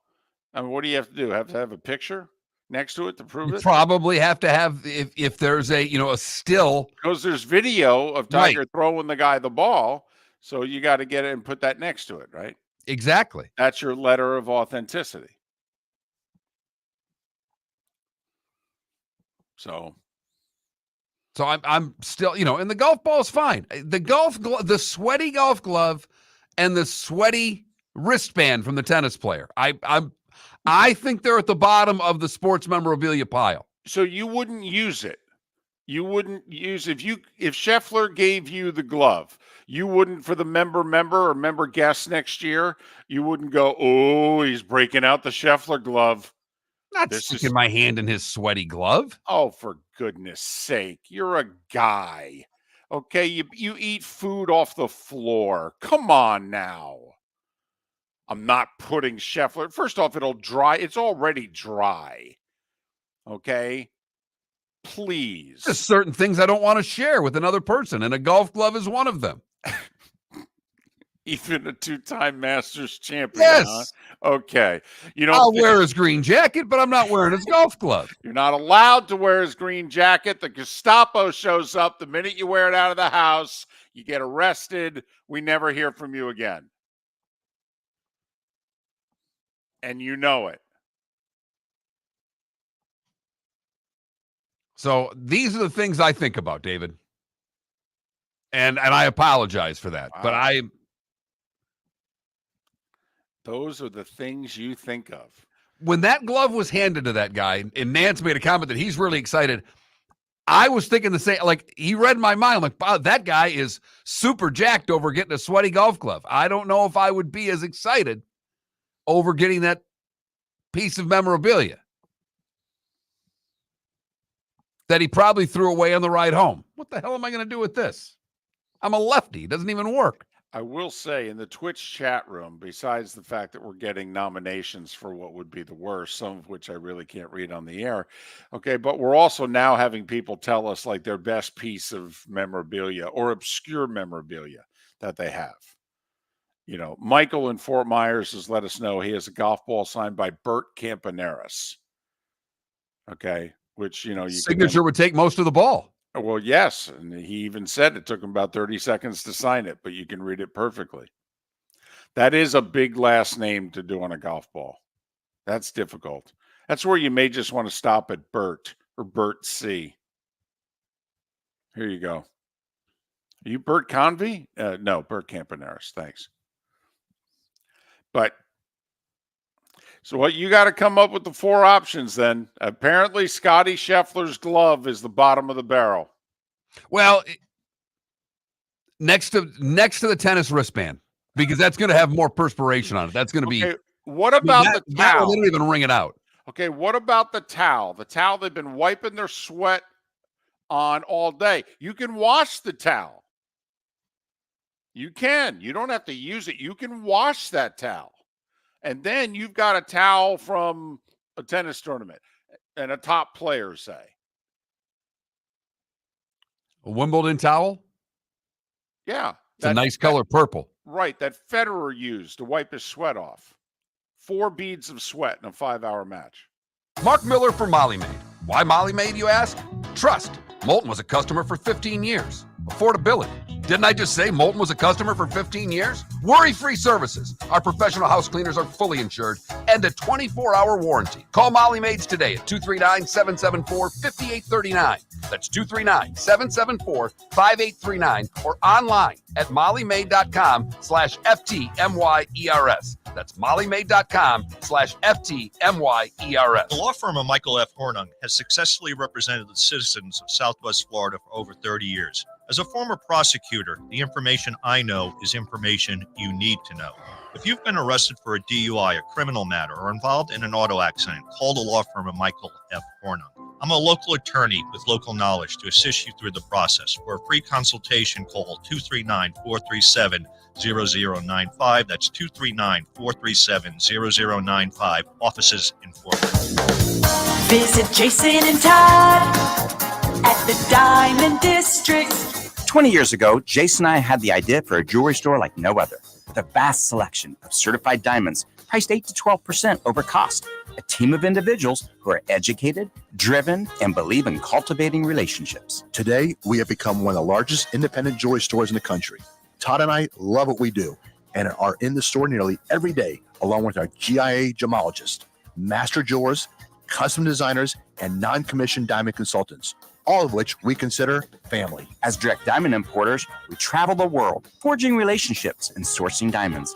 What we love most about our business is that we can call Southwest Florida our home. If selection, value, and comfort are important to you, give the Diamond District an opportunity. You won't find a better diamond buying experience. Todd and I look forward to shaking your hand and welcoming you to our Diamond District family. At the Diamond District. You are listening to Miller and Moulton on the Florida Sports Network.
I have an autographed Chris Berman golf ball would be my memorabilia. I think I have a Minot Rayom autographed program too, somewhere in a box. Wow. That's a blast from the past. If I kept it. That's the other thing. I mean, I have all my stuff and I can fit it in a shoebox. Not quite the Def Leppard drumstick, but I mean, it's my least favorite band of all time. I think they're horrific. Oh, you don't like Def Leppard? I hate Def Leppard. Oh, I'm hot, sticky sweet. From my head, yeah. That's one to song. my feet. And it's an awful song.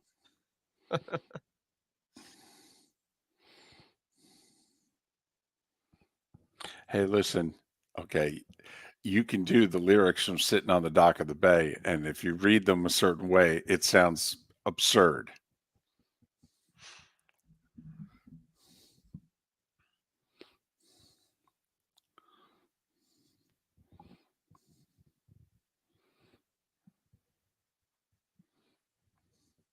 I mean, Dr. Seuss's material sounds absurd too.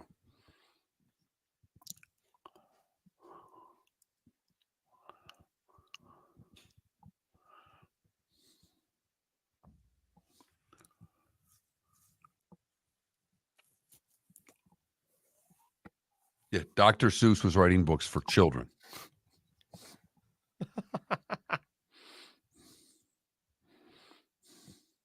Guess then again, you could argue Def Leppard was writing songs for children. But you know.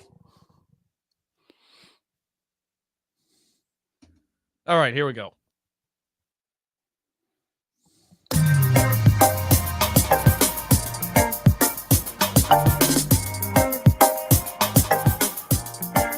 Welcome back to Miller and Moulton, only on the Florida Sports Network.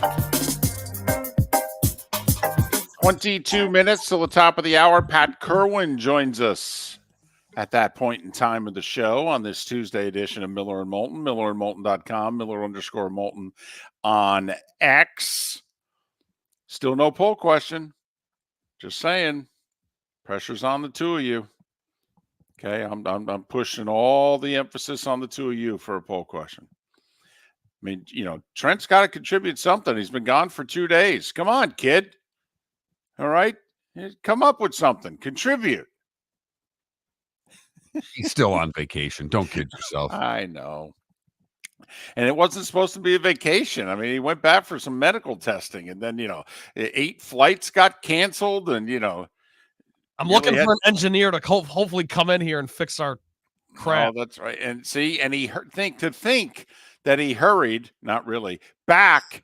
And see, this is the broadcasting gods messing with him. Oh, so you miss an extra day of work. Well, we'll have the equipment not work for you when you get back. How about that?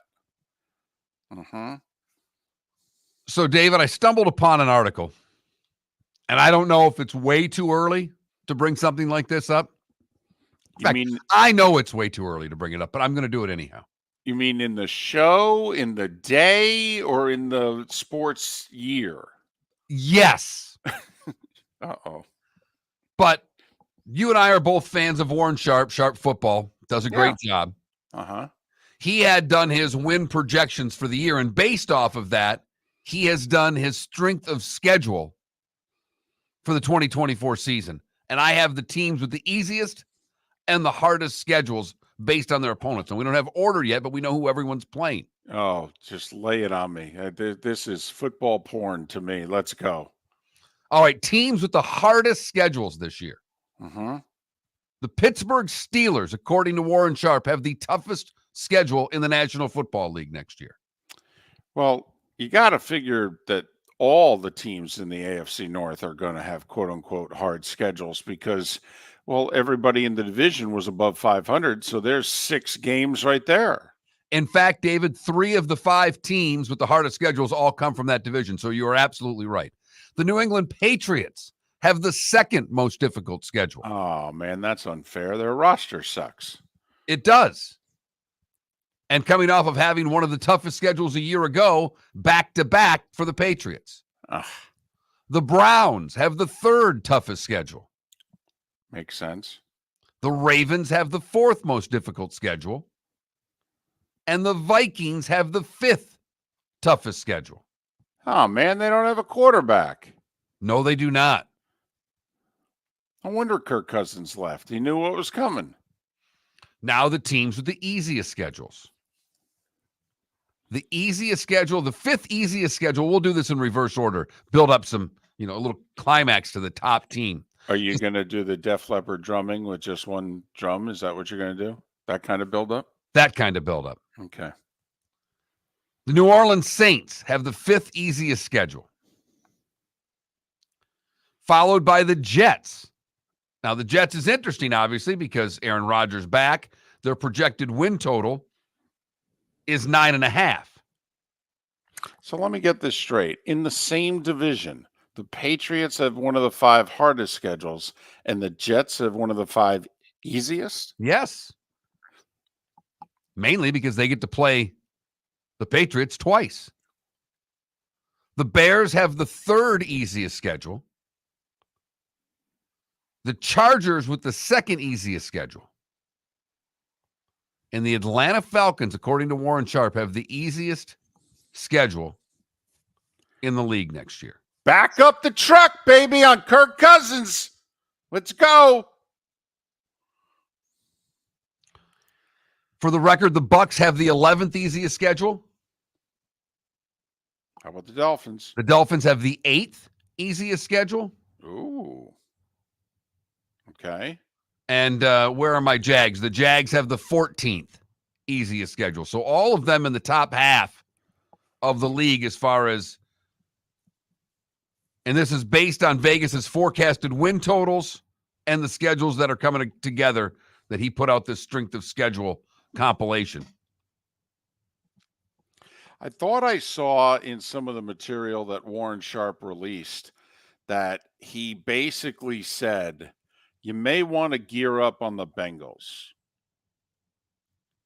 First off, Mark, the Bengals were not included in amongst the 5 toughest schedules. The other 3 teams in the Bengals division were the Ravens, the Steelers, and the Browns. The Bengals did not make the top 5. But I thought that I saw him point out that the Bengals last year ended up playing half the season without Joe Burrow, and they played 11 games against playoff teams. Well, think about it. The other 3 teams in their division all made the playoffs. So that's 6 games right there. But he said, think about it. The Bengals played 8-9 games without Joe Burrow, finished with a winning record, and 11 of their 17 games were against teams who made the playoffs. And now they get a last place schedule. Right. Well, the crossovers make a difference. Sure, I get it. They do. Also, he's counting on 17 games out of Burrow. So I think Warren Sharp is indicating that he thinks Cincinnati is going to have a big bounce back season this year.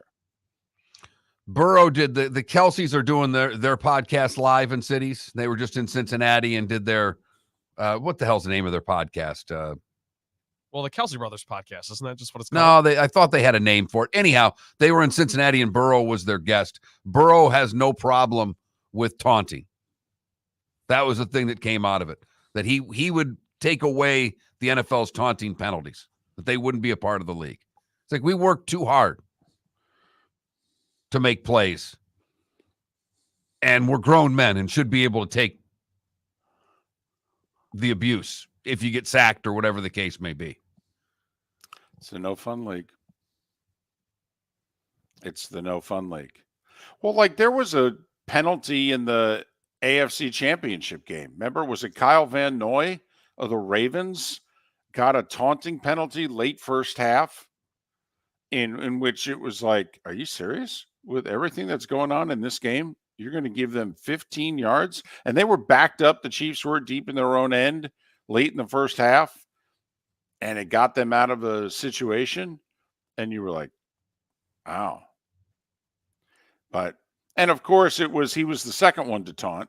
They didn't catch the first guy that taunted.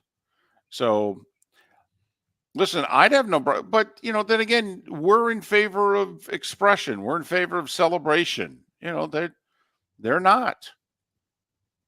No, they are not. And New Heights is the name of the podcast. Thanks, Jim, for pointing that out. For those that were probably screaming at me in their cars right now saying, you dummy. It's the New Heights podcast. Well, they weren't screaming at you. You knew it wasn't called the Kelsey Brothers. Okay, you just didn't know what it was called. It's all those years doing a show. You've got rabbit ears. See, Trent's new. He doesn't have rabbit ears. He doesn't realize that people are yelling at him in their cars. He's still new. He's oblivious to it. He's kind of like Oberg at the Masters. He was just walking around. Big smile on his face, having a good time. Yeah. It's just like, oh, wow, this is a hell of a walk. Good course. I like it. He didn't have a 3-putt. First guy in 6 years to be playing in his first Masters and not have a 3-putt. That is pretty impressive. I hope, for all of our sakes, that this kid can continue playing well. Well, how could we not like him when he sticks a big old sandwich in his mouth on 14 after knocking it to about 1.5 feet? Not a banana. Not a power bar. He reaches into the bag and he took, dare I say, a Moulton bite out of that sandwich. Looked to be an Augusta club. That was not a pimento cheese sandwich. No, there was something to that. Right. That sandwich might have been $2. That's how much they had to charge for that. Looked like it was rye bread and everything. Looked delicious. He just stuffed it right in his mouth. Like, I could root for that guy. Devouring a sandwich, walking up to the 14th green in the final round of the Masters. And smiling all the time and looking like he was having fun playing golf. Yeah, he's an easy guy to root for. Right. So Scheffler, he could smile a little more. I mean, he could. The best was Scheffler after getting the jacket saying, I just want to go home. Look, I'm up here answering your questions. I just want to go home. Yeah, I know. Yeah, people love that. People love that. That's how you win the room over right there. No doubt. Hey, Scotty, listen, I really, could you just get these questions out of the way? I want to go. Okay. All right. Good. But we did talk about it yesterday, though. Don't know how much prep he's going to get for the PGA. You know what? I also heard an interesting stat about Scheffler. This is remarkable when you think about it. All of his wins are in the months of February, March, and April. He doesn't have a single tour win past April. And if he had his way, he'd take the rest of the year off. Now, you still got 3 majors to play. You got Jack's tournament, right? I mean, I don't know how many more times you got to tee it up. I don't know how many elevated events we have left. I mean, I think this week's an elevated event. He ain't going to Hilton Head. He's going home. I don't think he plays before the PGA, to be honest. I don't either. Not that he has to, but just no, saying. I don't think you see him before the PGA, and then we'll see what happens in the summer. Probably plays then Jack's 3 weeks later is Jack's tournament, and then 2 weeks after that's the U.S. Open. And I don't know, maybe he plays one event before the Open Championship. And who knows if he plays the one in Connecticut before flying over or if he goes over and plays the Scottish Open. But I just found that interesting. He's just about done winning. According to his past, he won't win anything else the rest of the year. That is February, March, April. That's his go time. So it's Scheffler. Right. January, yeah. Scheffler. Right. That's how it goes. Yep. Because he wins. See, that's why you get the month named after you. Right. And Koepka's won 3 PGAs, so May is now named Koepka. So it's January, Scheffler, Koepka. And then, we got to come up with something for June. I mean, Jack has his tournament in June, and he won 4 U.S. Opens. I mean, we could call June Jack.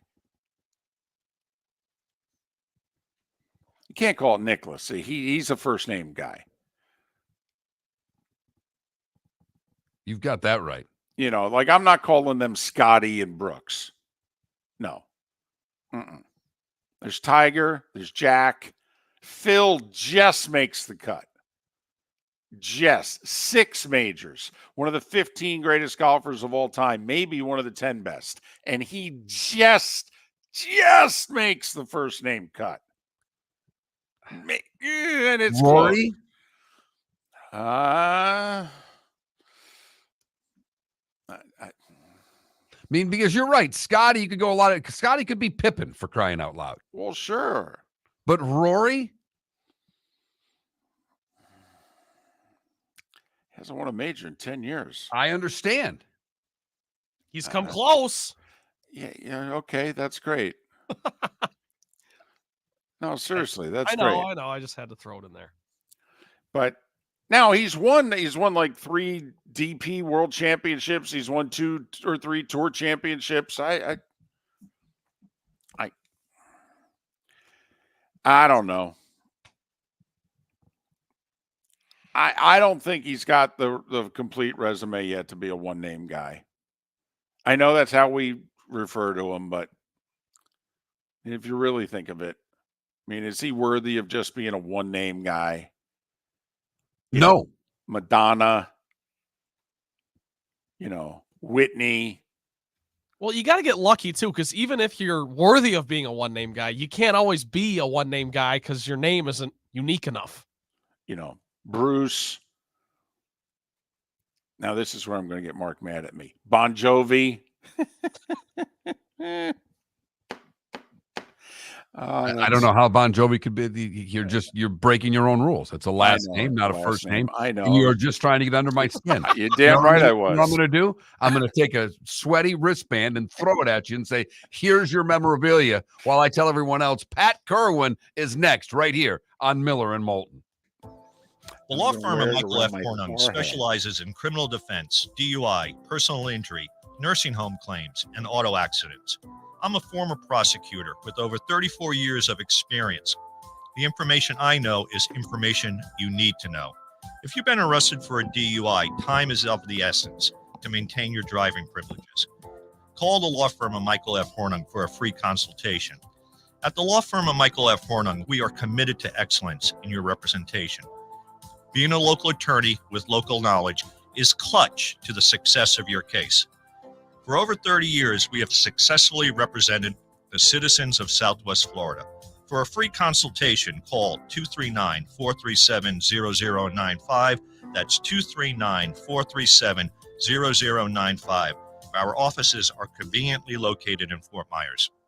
Visit online at mfh-law.com.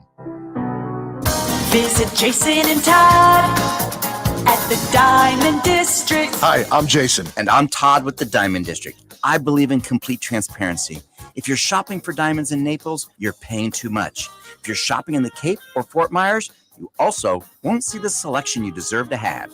If you're online, there's no human connection, and you won't know if your diamond is beautiful or not until it shows up in the mail. Just because it's GI certified doesn't mean it's brilliant. There's so much more to a diamond than its cut, color, and clarity that makes it beautiful. Visit us at the Diamond District for a non-commission and educational presentation, and quit paying more in Naples or buying blind from the internet. The Diamond District has the rarest diamonds from half carat to 10 carats. You won't find a bigger selection or better value. And you won't find a better buying experience. Jason and I are in the store nearly every day, and we look forward to shaking your hand and welcoming you to our Diamond District family. At the Diamond District. Hello, friends and family of Southwest Florida. Are you looking to tap into the electric vehicle market? Well, look no further, because we here at Southwest Florida Golf Carts have just what you need. E-bikes, golf carts, LSVs, scooters, and more. Come down and talk with one of our experienced sales reps, have a soda and a smile, and you could be cruising the streets in your new EV today. Stop by the store or visit our website at flgolfcarts.com and enter for a chance to win $100 off your next purchase by answering John's monthly sports question. Located on the East Trail, locally owned Naples Tiki Bar and Grill is an outdoor eatery next to the Hitching Post Shopping Center. Island-inspired food with a true tiki theme. The best place in Naples to enjoy the beautiful weather in Southwest Florida. The Naples Tiki Bar and Grill offers a great menu for dine-in or takeout. Enjoy our famous pulled pork, huge burgers, and tiki bar cocktails. Don't miss happy hour every day from 3 to 6 and live music 7 days a week. See you soon at the Naples Tiki Bar and Grill, 11498 Tamiami Trail East. You are listening to Miller and Moulton on the Florida Sports Network. Good morning, men. What do you say, Pat? How you doing? Doing well. I was listening to your conversation. Rory, the only reason you'd even consider it because he's the only guy named Rory. That's why I know. It's not his credentials. We had a lot of texters text in Arnie. We kind of missed that one. Yeah. Arnie? Well, oh, Palmer. Okay, I was. That's good. That's good, young guy. Hey, no. It took me a second. That's all right. no, in football, I say Lamar and everyone knows who I mean. And I say Eli and everyone knows who I mean.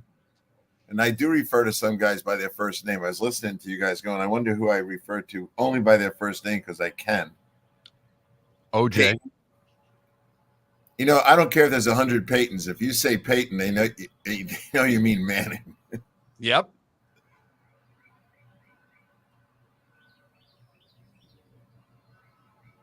OJ. Sorry. Oh yeah, that's that. Or Rental James. Lamar. That's Patrick. No, because he's You don't think so? Mahomes. He's not Patrick. He's Mahomes. But if I said Patrick, you'd probably know what I'm talking about. Patrick McEnroe. Patrick Queen.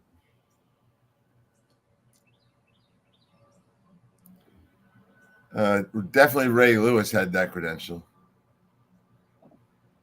Hey, Ray. Barry had it. Oh, certainly in the state of Michigan.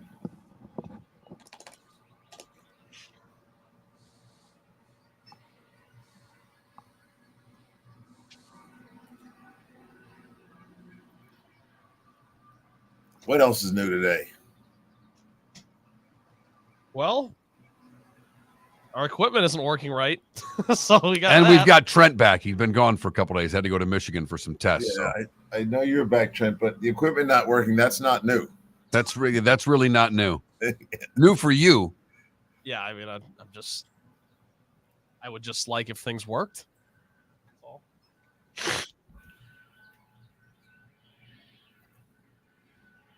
Oh, yes. See, Gavin Brindley's making his NHL debut tonight, Pat.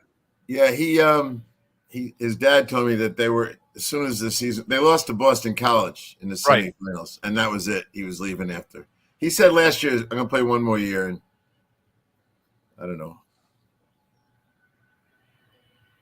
So, interesting enough, his buddy, Seamus, who the Devils drafted, is talking to Bryce about that, Salvador, because he's there at the Devils and he loves them. He said since he went back to Michigan, they've drafted a guy at his position and they might trade him now. Well, the whole team's built like him. Seamus, I don't know where he fits on that team because he's a lot like a lot of their players. Yeah, that's kind of what Bryce said. You know, we got him now. We got that kind of guy. So there's plenty of people interested, I suppose. I don't know. You tell me, would you go off or would you finish at Michigan? Mark? I'd finish at Michigan. Me too.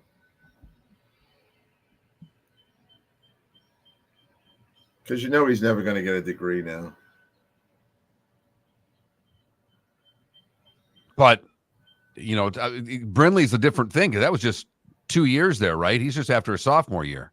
Same as Seamus. Both of them the same.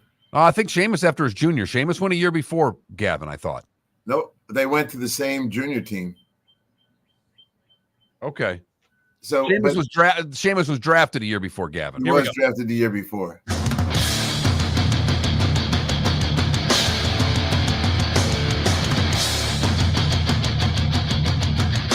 You are listening to Miller and Moulton, exclusively on the Florida Sports Network.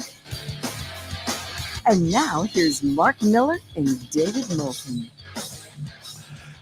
Third and final hour of Miller and Moulton on this Tuesday, at least along the network. The Diamond District bonus hour is 1 hour away. Tuesdays at this time, we welcome Pat Kirwan. He of NFL Radio's Moving the Chains. Pat and Jim Miller host a show for 4 hours every day, 3 to 7. And he's 9 days away from heading to Detroit for the NFL draft. Pat joining us once again, courtesy of Pinchers, Tampa to Key West, and a dozen locations in between Pinchers where you can't fake fresh. All right. Are you, with 9 days left, are there any more interviews, workouts, anything, or is it all everybody's in-house and you're working on the board? No, you know, I have to be ready to do my job, which is know something about each guy that gets picked. It's a lot harder in a sense than getting ready for the draft for the club. You're going to pick a single player in a round and go downstairs and tell the media why you took him.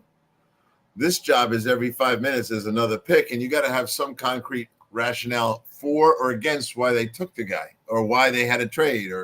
So it's fun. So that's one of the reasons I look at.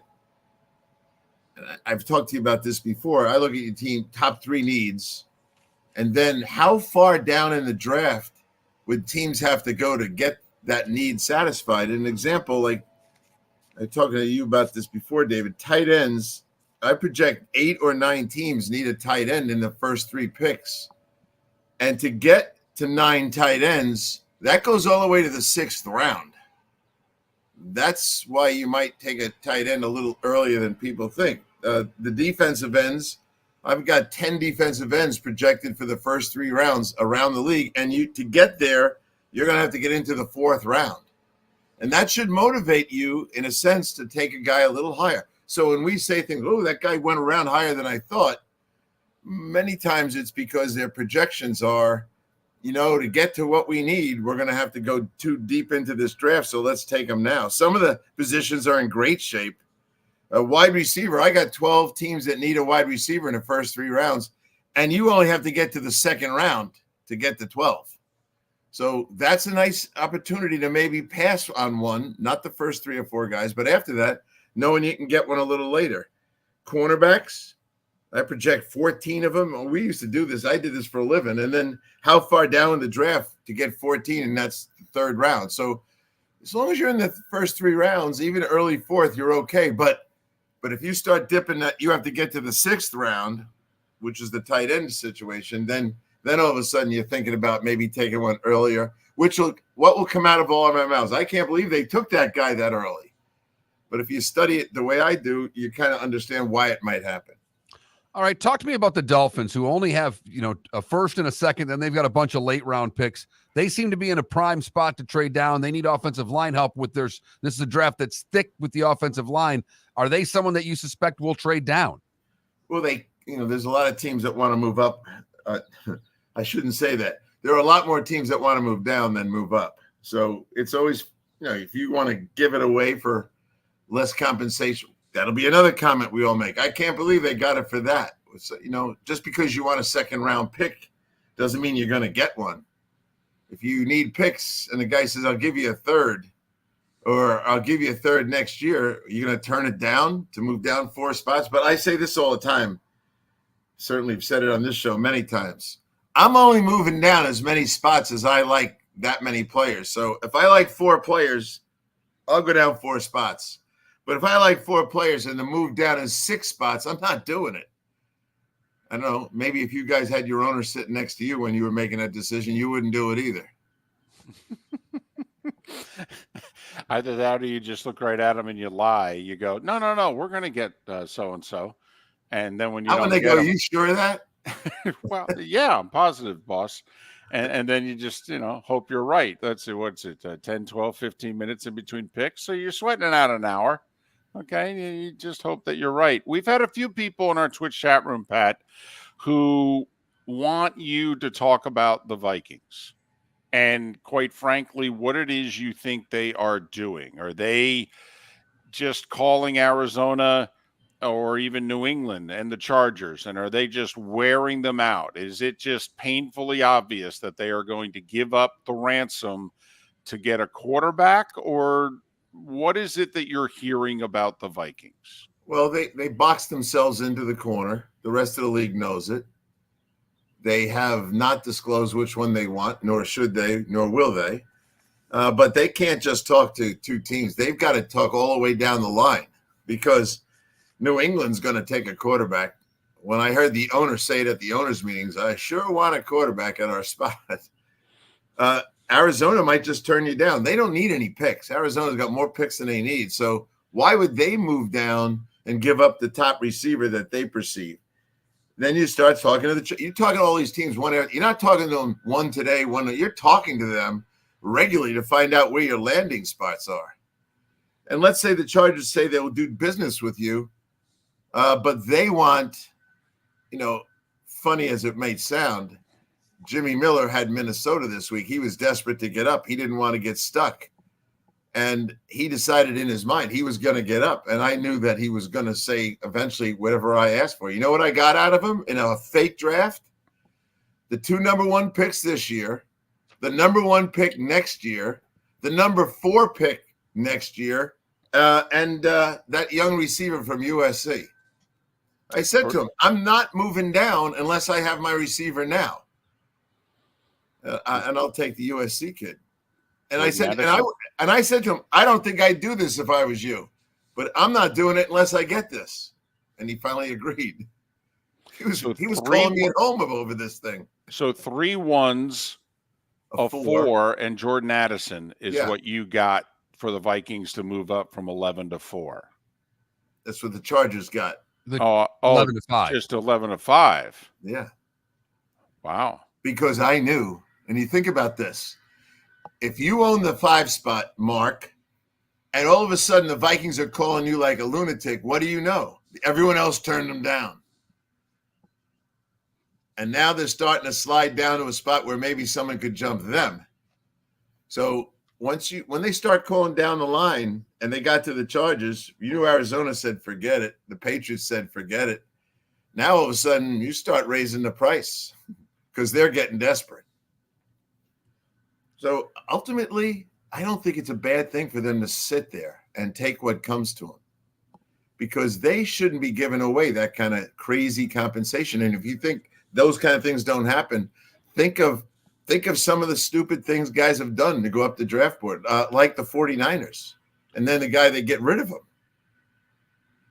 Pat, if Minnesota makes this desperate move, does it come from the GM, or is that type of move that you just talked about, trading up to 5 and giving up that type of compensation, is that something the owner is over your shoulder saying, I want this quarterback? I mean, how does a conversation like that get to that level of compensation? Well, we'll answer it with last year's draft.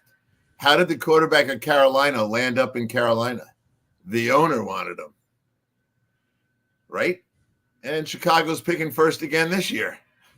Yeah, so I think when the owner gets involved, if he's one of those types. Now, I work for an owner that didn't get involved. He would just come the day before the draft, sit down and say, okay, what are we doing? Why are we doing it? Okay, good luck. You know, he was like that. But a lot of these guys meddle in these teams now. And certainly down in Carolina, they did. I don't think the head coach at the time wanted the kid. I think he wanted Stroud. I'll leave it as I think he did, when I know he did. So, yes, it can be that guy. It could be the GM over the coach. The coach might say, you know, just stay where you are. I'd like to coach Penix. I'm just using that as an example. And the GM wants to move up. Maybe he's under pressure from the owner.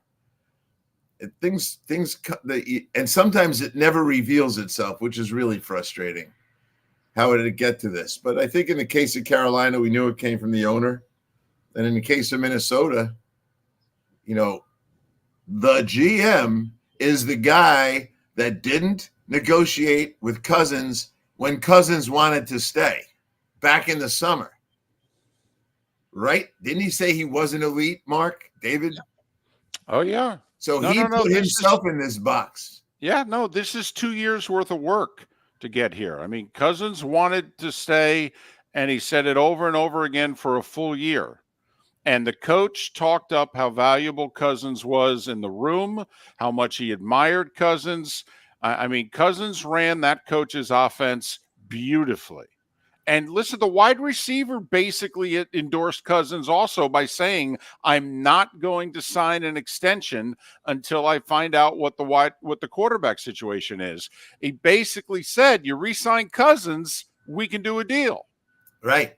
And so in the case of Minnesota, I think all eyes point to the GM, who has now multiple problems, because if he does this and gives away the farm to get up there, remember what he said the other day? There's a lot of quarterbacks we love. Really? Then stay where you are. And when I hear comments like that, it's because I think he can't get a deal done. Also, you are comfortable with Penix.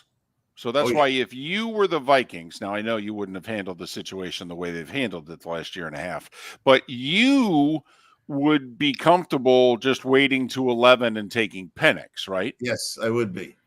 And multiple reasons why. First off, he had no particular order. He had the best ratio of sacks to blitz calls. This guy gets rid of the ball. Nobody in the league, nobody in this draft is as good as him at not being sacked. Number 2, he has the best arm in the draft. Number 3, he has the biggest hands in the draft. Number 4, he can throw and likes to throw from the pocket. And he's still athletic enough to go move. And if I can stay at 11 and then use all these other picks that they're willing to, or apparently would be willing to give away, You got to look at the whole package.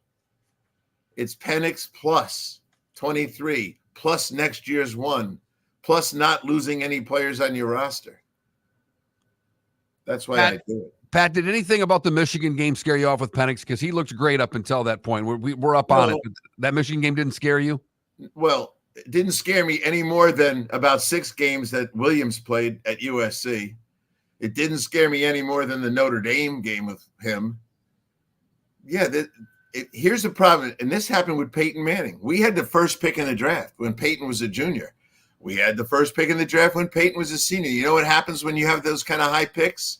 You overanalyze the guys, and you start hanging your hat on a big negative game. So what? Look at the full body of work, and if you don't watch every game, then you haven't done your work.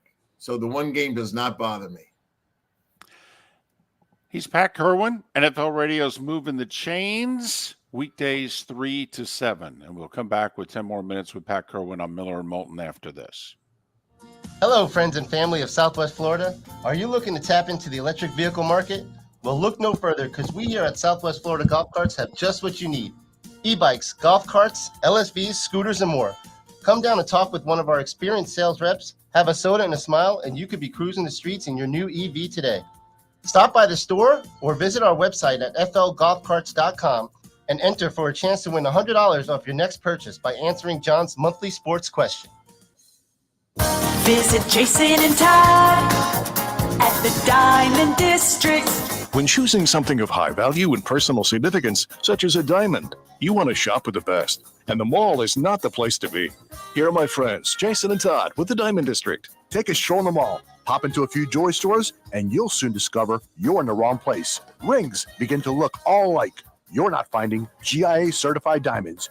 You quickly realize you know more than a salesperson helping you, and all the same financing gets pushed on you. Visit Jason and me, and you'll find America's top bridal designers dealing exclusively with the Diamond District. You'll find the largest selection of GIA certified diamonds, all priced 8 to 10% over cost. You'll find educated sales consultants who have many years' experience and are not paid commissions. And you'll find Todd and me in the store nearly every day, wanting to shake your hand and welcome you to our Diamond District family.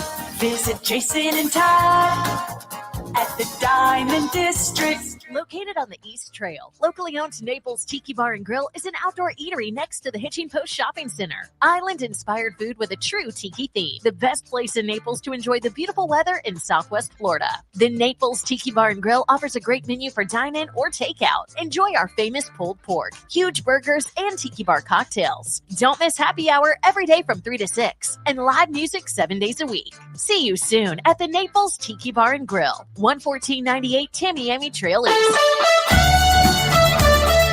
You are listening to Miller and Moulton on the Florida Sports Network.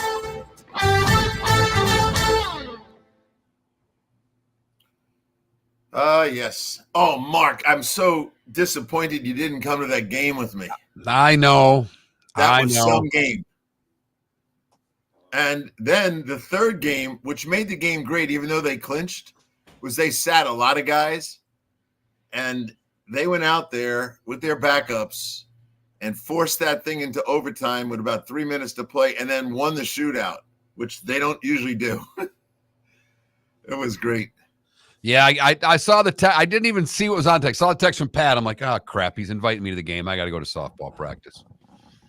You know what? I should have just given you the ticket. You could have come after softball and caught the third period. My favorite part of the game is the first and second intermission with you with the guy upstairs. That cracks me up. Yeah, that's the way it goes with my collection of bizarre friends.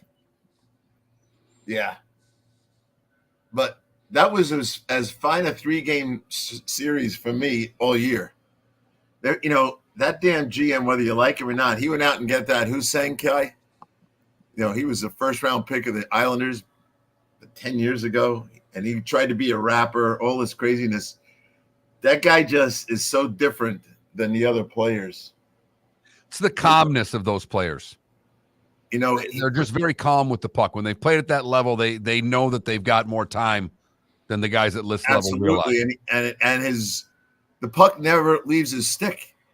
like he makes people dodge around him and they miss him. But then he sees guys like behind him. It's very impressive to watch a real guy play. And the guy has, I think, 12 assists. Maybe it's 11, 12 or 11 assists in like 6 games.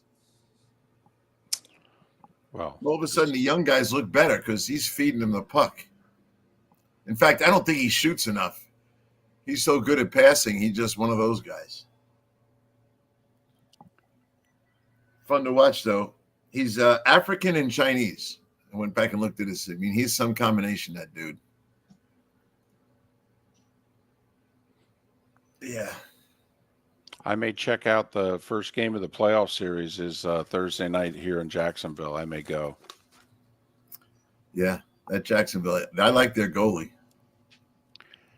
Apparently, they led the league in attendance this year. They averaged like over 8,000 a game. Maybe that's the AHL city. Well, yeah.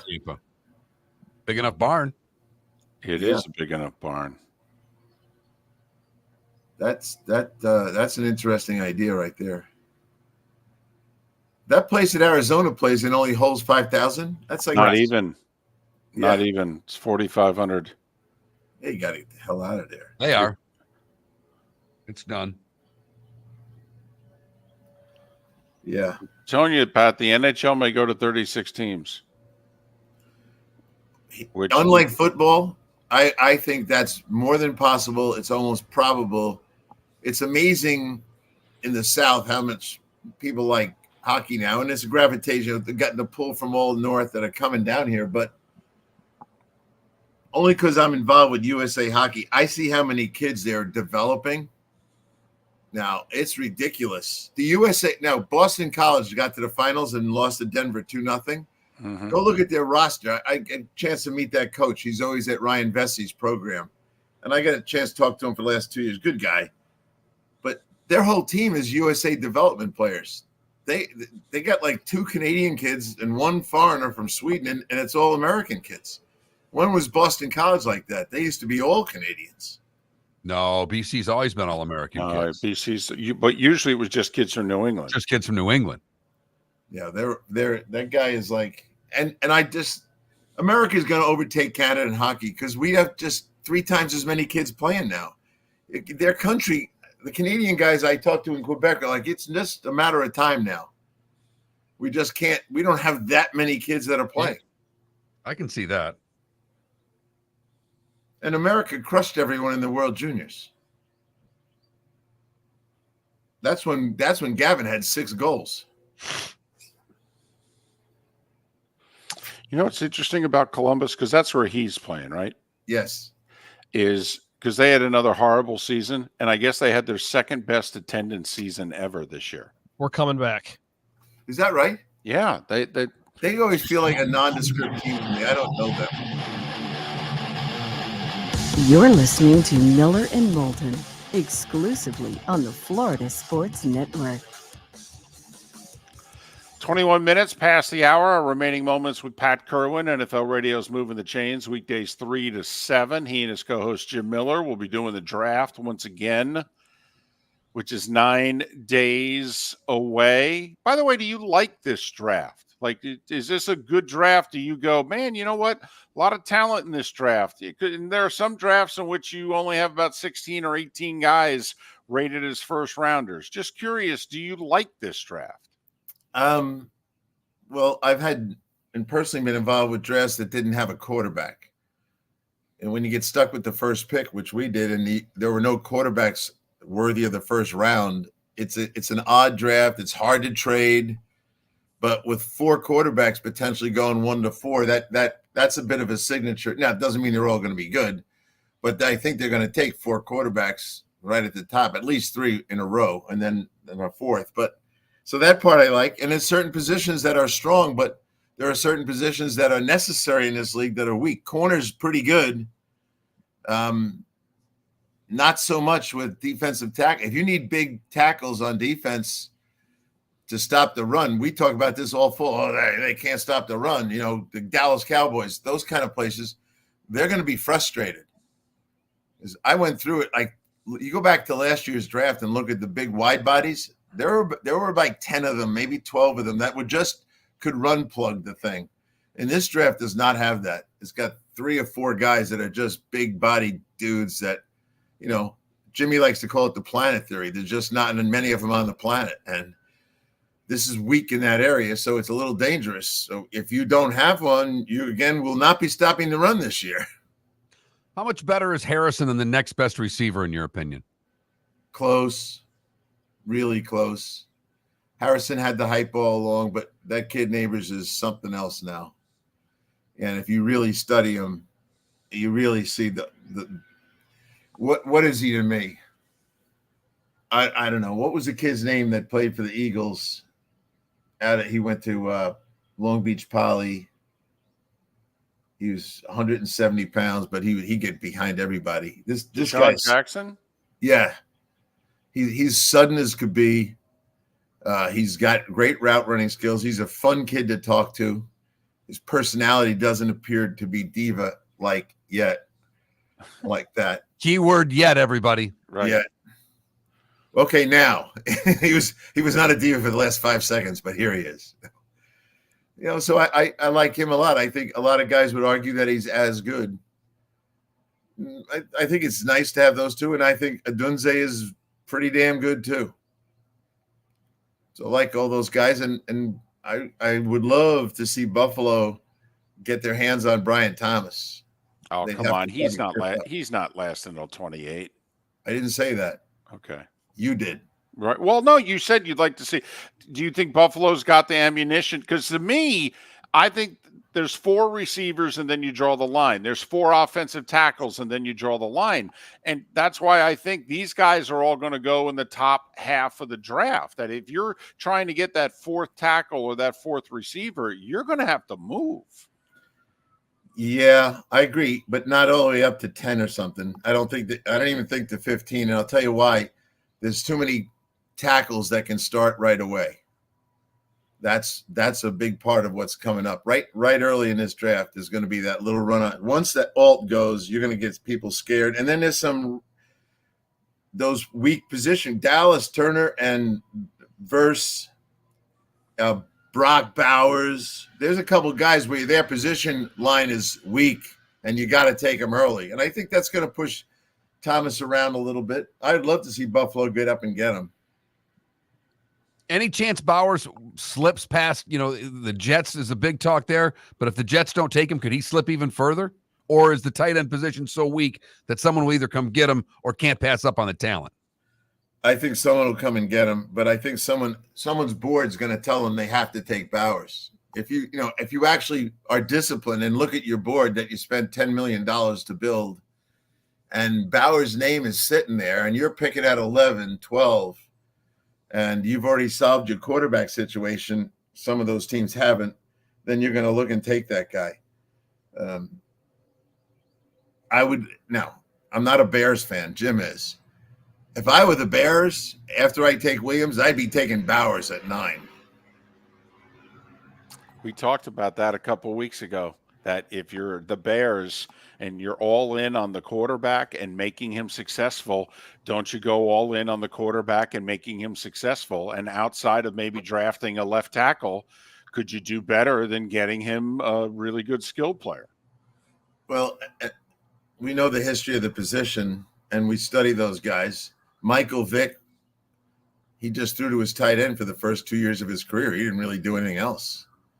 Lamar, the guy with the one, we only have to use his first name. Go look at his early career, all tight ends. So if you really want Williams to succeed, you've already got 2 really good wideouts and you have a good tight end. You march out there in 12 personnel, 2 tight ends, 2 wides, and balance up the set and let him throw the ball, and you're going to end up getting a lot of production out of a Bowers, and you're going to help your tackles. But I was answering Mark's question. If the Jets don't take him and he's on the board at 10, well, Jet fans know how to have a riot at the draft. They'll be screaming and yelling. Would you if Bowers is there and Alt's gone, what do you do if you take Bowers automatically, or do you take a tackle if you're the Jets? I'm not a completely convinced that Alt's the best tackle. You think it's Vishanu from Penn State? Yeah. I've sat with both of them. I like them. There's nothing wrong with Joe Alt, but when you talk to the other kid, you're going, really? And you watch him play, and you watch how athletic he is. He didn't give up a sack, did he, for 3 years, right? I don't think so. Right. He's got every trait you'd want. He's a smart kid. He's young. So go ahead and take Joe Alt. I love Joe, but I'll be just as happy with Olu. Do you have any idea what the Raiders and Saints are doing at 13 and 14? Like, we think Bauer's floor is Indy at 15, but we think Minnesota is going to trade out of 11 and move up. So then Arizona will be there. We don't really know what Denver's going to do. Just kind of curious. The Raiders and the Saints at 13 and 14. You have any idea what they're thinking? Yeah, I'd start with the Saints, and just because I talked to their GM enough. And he's always a guy, if you go study him, which you like to do, David, that guy, his priority is offensive linemen. Go look at how many first-round picks he has in his offensive line. And you can go back 2 rosters if you want to. So when it comes to the Saints, it's easy for me. They'll take a big offensive lineman. That's what they want to do. That's what they like to do. That's what they're going to do. In regards to the Raiders, I've been all over the place on that one. I don't know how you pass Latou. I like Malcolm Kuntz. He's the guy opposite Crosby, but I think he could be better over there. With Crosby on the field, the other guy should be a 10 to 12 sack guy. And I like Latou a lot for them, but I get a lot of pushback from fans when we have these little mock drafts and I take Latou. They want something else. So what else would they take? They're a team that could take a corner. They could take an offensive lineman. And a right tackle. So I would take the pass rusher. I thought Latou was special. I had him for a whole week. He had more savvy pass rush skills than the other guys. Most of them just look like they're going to be good. They got long arms. They're fast. They're quick. They're big. That guy was already built to rush the passer. He got it all.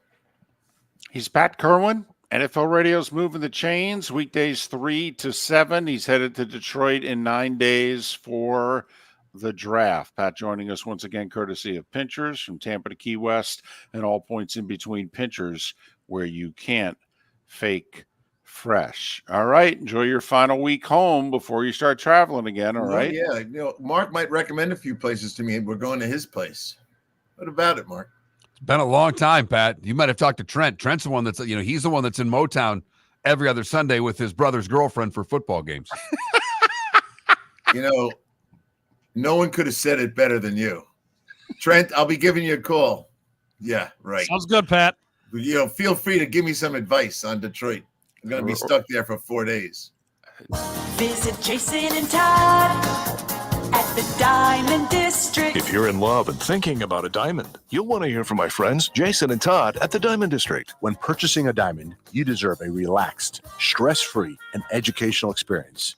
You want to have a good time and feel comfortable. You want selection, quality, and value. At the Diamond District, you'll get it all. With our team of non-commissioned diamond advisors, no one's in a rush. We care only about you and making sure your needs and wishes are fulfilled. You'll be wowed by our selection of GIA certified diamonds, stunning diamond bracelets, earrings, pre-owned Rolex watches, exotic ruby, sapphire, emerald, and tanzanite jewelry. There's something for everyone at the Diamond District, and all at the lowest prices anywhere. Jason and I love what we do and are in the store nearly every day. We look forward to shaking your hand and welcoming you to our Diamond District family. Visit Jason and Todd at the Diamond District. The law firm of Michael F. Hornung specializes in criminal defense, DUI, personal injury, nursing home claims, and auto accidents. I'm a former prosecutor with over 34 years of experience. The information I know is information you need to know. If you've been arrested for a DUI, time is of the essence to maintain your driving privileges. Call the law firm of Michael F. Hornung for a free consultation. At the law firm of Michael F. Hornung, we are committed to excellence in your representation. Being a local attorney with local knowledge is clutch to the success of your case. For over 30 years, we have successfully represented the citizens of Southwest Florida. For For a free consultation, call 239-437-0095. That's 239-437-0095. Our offices are conveniently located in Fort Myers. Visit online at mfh-law.com. You are listening to Miller and Moulton on the Florida Sports Network.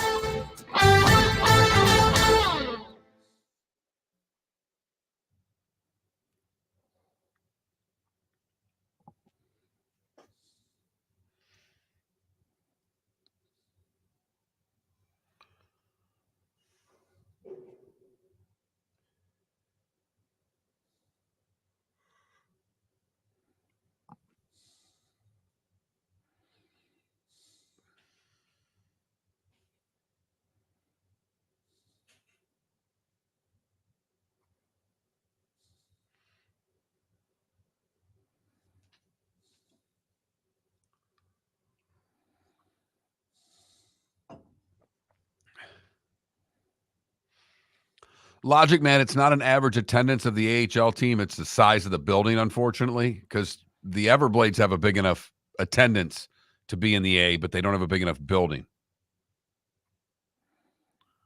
Their attendance would be just fine in the A. They'd have to hike the ticket prices up, but it's not going to happen.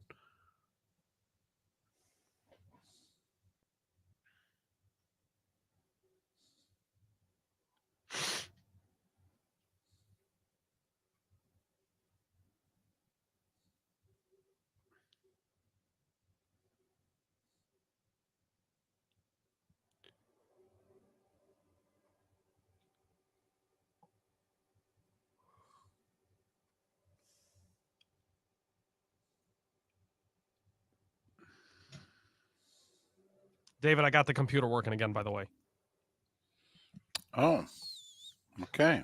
I just restarted the computer and did a factory reset of Audition. We're back. Bada bing, bada boom.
Hey, Irish football, how about Brock Purdy?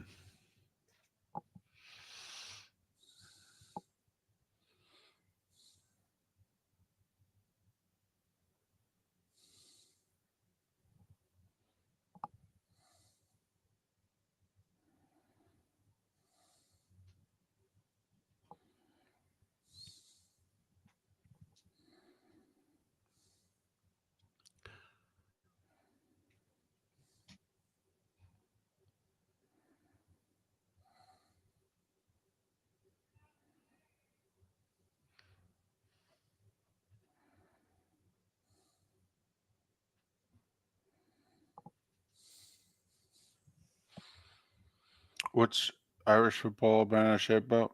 Nothing. Oh, okay. Not that on shape about anything. He asked a question. The two of them are going back and forth. Oh, I just threw another one in there. I That's just all. missed it. That's That's all. okay. It's good. We're good. Just trying to catch up.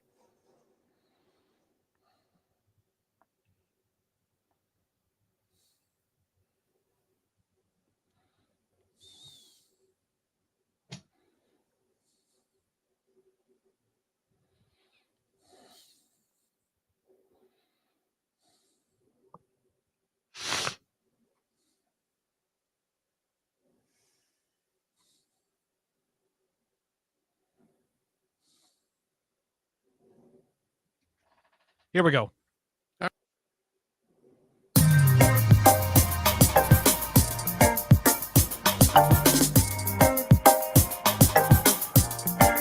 Welcome back to Miller and Moulton, only on the Florida Sports Network.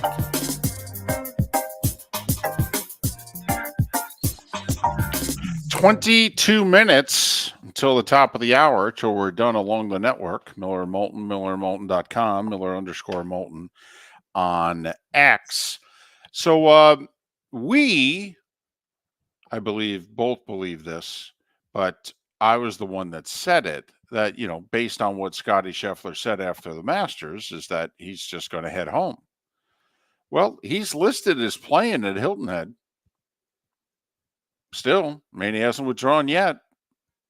It's a signature event. You're only allowed to not play, I think, in one of them. This would seem to be a pretty good one to skip. With your wife pretty pregnant, right? Do you really need to play this? Do you know how much money he's won in the last 6 weeks? He's won like $13 million. It's just whether or not he's going to show up and withdraw. Because then he can miss an elevated event after the kid's born. Right. Now, I will say, apparently Scheffler was at a bar for 5 hours last night. So, maybe he just didn't want to talk to the media. This whole, I just can't wait to get home. Yeah. Okay. Yeah, he was in a bar in Texas. Right. Right by his house. Right. Family. Yes. Celebrate. Yeah. He said that we're going to celebrate. I'm going to go home. I'm going to celebrate this. Right. Yeah. That's what he wanted. He wanted to get home. I'm an Irish Catholic. I got nothing wrong with 5 hours at a bar with friends in a green jacket. I have no problem with it at all. I have no problem with 5 hours in a bar without a green jacket. I'm just saying, When's the last time you put a shift in? Where you actually were at a bar for 5 hours, not watching a game, drinking Diet Coke or Diet Pepsi with 3 ice cubes in it. That's not what I'm talking about. I'm talking about putting a shift in at the bar. I think you understand the question I'm asking. I totally understand the question. I can tell you when. It was during last football season. I was alone. I flew into Phoenix, and we were doing a Arizona Cardinals game. And that would cause you to go to the bar. Oh, no, wait, it's even better. And so I went to the bar and I put in a shift. And then I went to go see the Flyers and the Coyotes play at that arena with the 4,500. And I sobered up during the game. Drank my water and soda and what have you, and for 2.5 hours. Man, you're amazing when you get out of your own area code. Oh, yeah, I'm a good time. I'm fun. I am. Absolutely. Plus, all my friends, I told them what I was doing, and nobody came with me. Okay, fine. You couldn't even get a winger to the hockey game.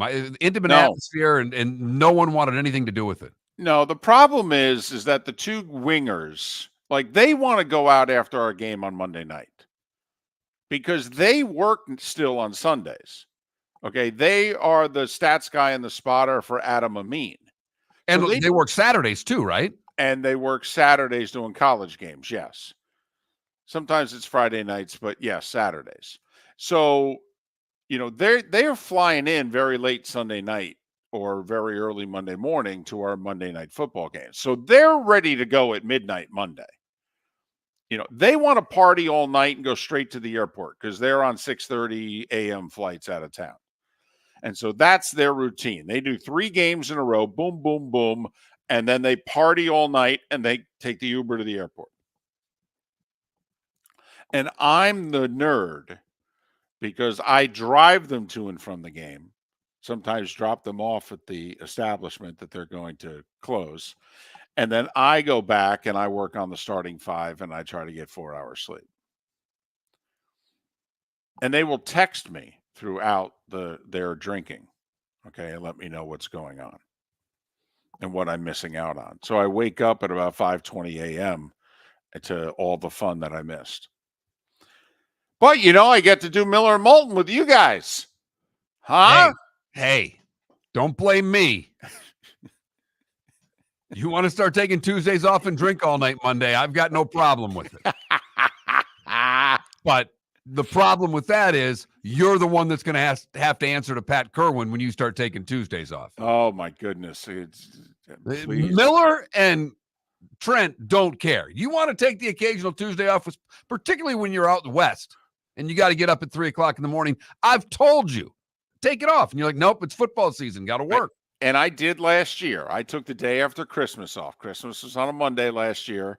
And I did the one shift while in the Dallas airport, I think it was, over the phone, but yeah, I had a show off so that I could fly back and get home at a decent hour. And I appreciated that. But it's not me you have to worry about. No, I know. It's Pat. It's Pat. And I think David Samson would give you grief. Well, I have to admit, the two guys that we're cozying up to here, they work nonstop. Nonstop, and neither of them sleep. Oh, man. I mean, seriously, David Samson got 4 hours sleep last night. That's a lot for him. Which I worry about his health, but that's a whole other thing.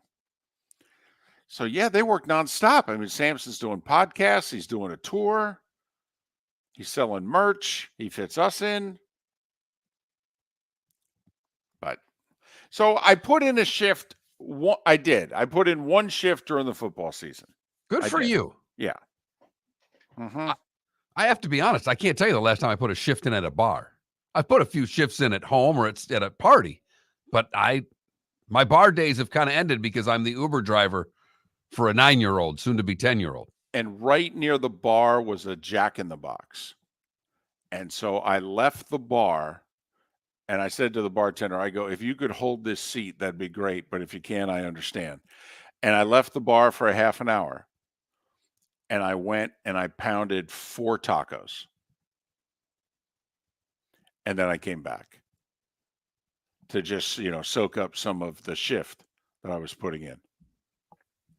I realized I'm an eater all of the time, David. Mm-hmm. But I realized I'm a late night eater and I'm a nervous eater. Because last night. Oh, during the wings. Last night, my team that I have figured out here in the past few weeks, they are the team that I root for the hardest. Really? I outside of Michigan State, outside of my alma mater, but of the pro teams that I root for. So wings over Tigers. I think it's wings over Tigers. Interesting. Okay. Because I jumped up off my couch last night. Whoa. Had fist bumps going, and I couldn't make any noise. Everybody was asleep. Asleep? It was 9:30. Well, don't know what to tell you. The wife was tired. She had a long day at work. She went to bed at around 9 o'clock. Daughter was already in bed because she's 9. Well, I mean, her practice only ended 12 minutes earlier, so okay. Got that right. And they hit a post in overtime, of which I jumped off the couch and realized it was a crossbar because I thought it was tucked underneath it. And then standing up, had a couple of fist pumps when they won. But during the comeback, I hadn't had a drink, so I couldn't start drinking as they started scoring goals. But I could eat because I'm a nervous eater. And I had that. I mean, I went from Oreos to tortilla chips to leftover ribs in the fridge. Whatever was there, just give me something to eat. I need something to do right now. Did you start eating down 4-1 in the second intermission? 4-2. So you're down 4-2 going to the third, and during the intermission you started? No, start of the third. Oh, okay. Start of the third. And then particularly they made it 4-3. The eating was helping. Sure. So I couldn't quit eating at that point. No, that's what we tell ourselves. Right. So pathetic. And then I wake up in the morning and just feel horrible. Why? You helped your team win. You contributed. You're a team player. No, I contributed to my waistline. No, your carbs help give them the energy, to pull through. It's like a voodoo doll. You're the voodoo fan. You ingesting energy gives the team energy, and boy, did they have some energy in the third period and overtime last night. Now, if they had lost 6-2, you're just eating because you're depressed. But since they rallied and they won, you helped contribute. So way to go. You're a team guy. Now, of course, you do know tonight when they're in Montreal, you have to, do you break out the food in the first period or do you wait to see how it's going again? Probably wait to see how it's going. See, I would start right away. That's how I would rationalize it. And when my wife looked at me like, what are you doing? I'm like, well, it wasn't until I started eating this stuff at around 8:30, 8:45 that we started winning. So I want to put this thing to bed early. And I have to be honest with you, David, I'm very happy when the wife goes to bed because I can't, she'll guilt me if I start eating. Oh, I'm very disappointed in you. No, that doesn't work with me at all. No, I'm Your fat. wife doesn't guilt you when you start eating. Oh, no, she does. The other day, okay, I grabbed a big thing of cashews and she goes, you don't need that.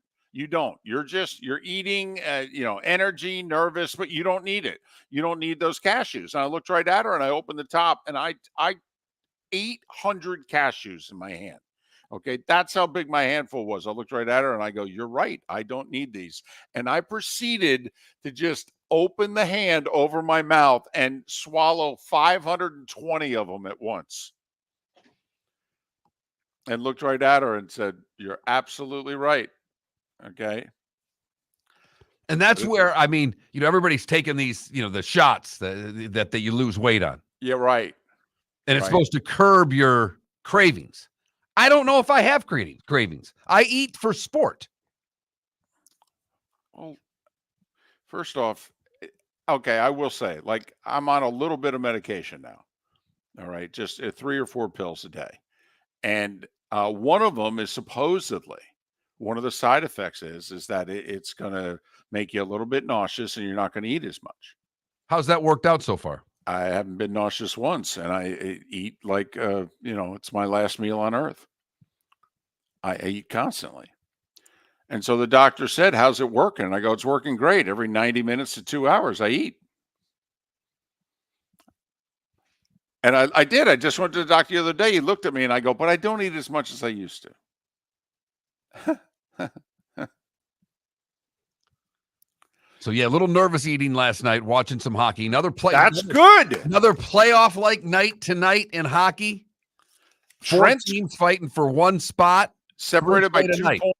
It's awesome. Washington and Detroit tied. Pittsburgh, who's idle tonight, 1 point back. They need neither of those 2 teams to win. They can both get a point, but they can't get 2. Either one of those 2 teams gets 2 points, the Penguins are eliminated. If either one of those 2 teams get any points, the Flyers are eliminated. 4 teams for 1 playoff spot separated by 2 points. They all have 1 game left. And the team that's in first and the team that's in fourth in that battle play each other tonight. In the NBA, we get the Western Conference play-in, so we have actual playoff basketball tonight and playoff-like hockey tonight. By the way, do you believe that when the Warriors lose this year that it's the end? Yes. That we can say, okay, the dynasty's over? Yes. Okay. Because, Well, it was to get rid of Clay or Draymond, so. Well, they ain't getting rid of Draymond. I mean, I will say, for as much as those of us on the outside may be tired of his routine, if you ever listen, Klay Thompson did an interview 2 weeks ago in which he said, we are not the Golden State Warriors without Draymond Green. I mean, Klay Thompson all but said Draymond is far more important to us being us than me. And Steph would get rid of everybody else on the team before you get rid of Draymond.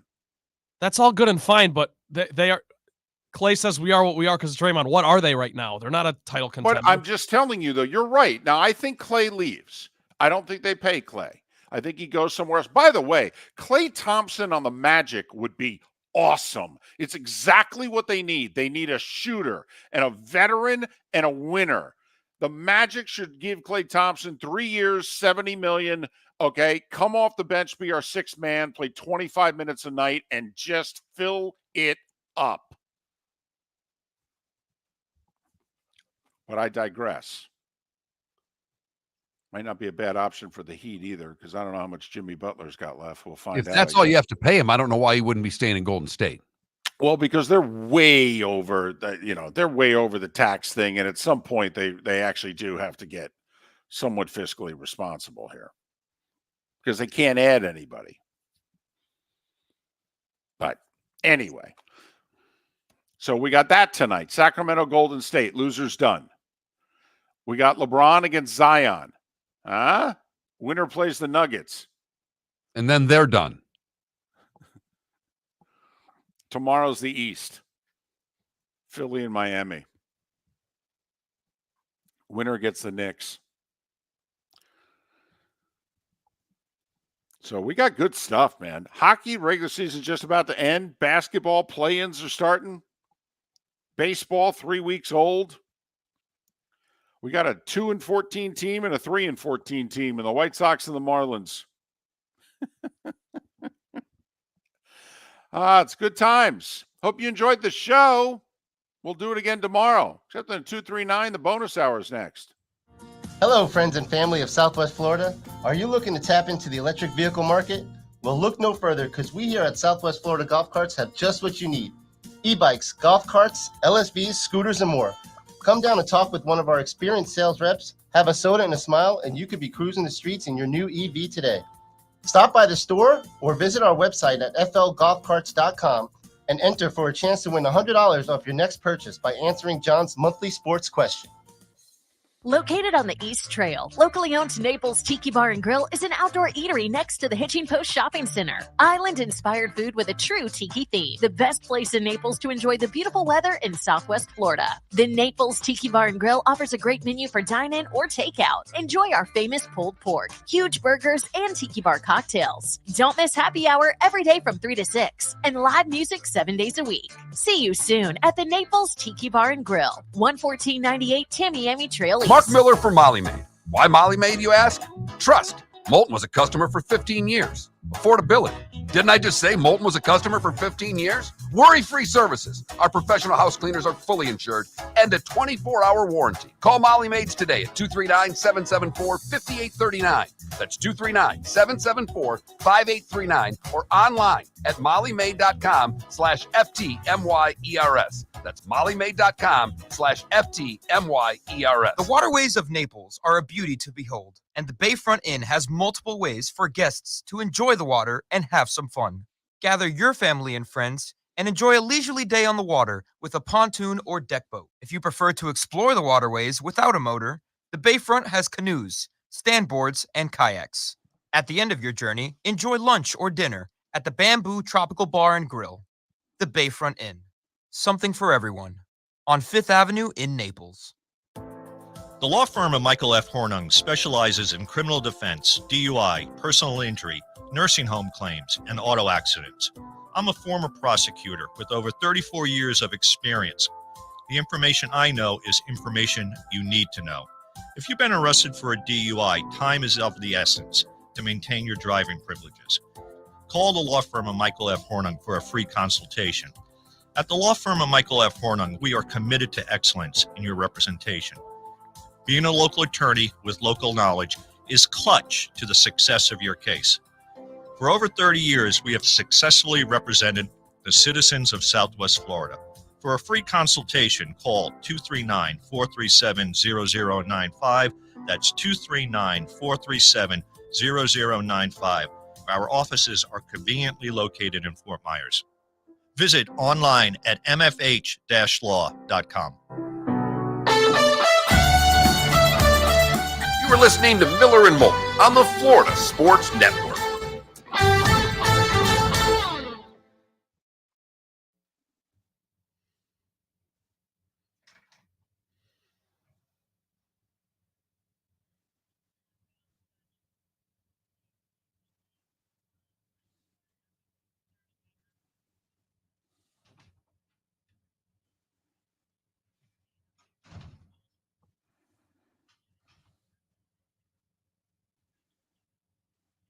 That's okay.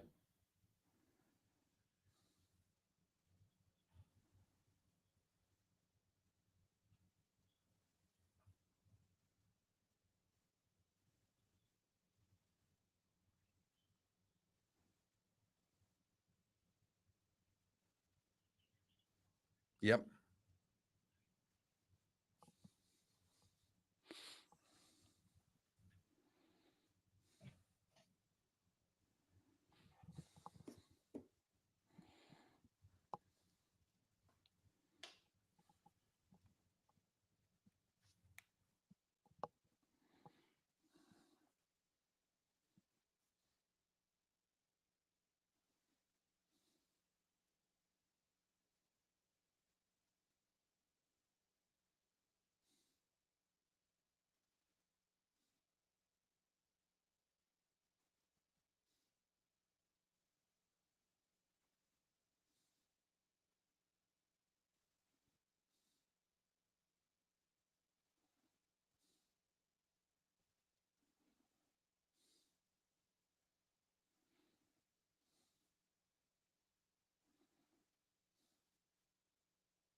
Totally with you, EB Hill.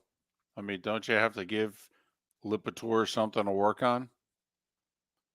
I mean, if I eat chicken and salmon all the time, what do I need the Lipitor for? I don't take Lipitor, but I'm just saying.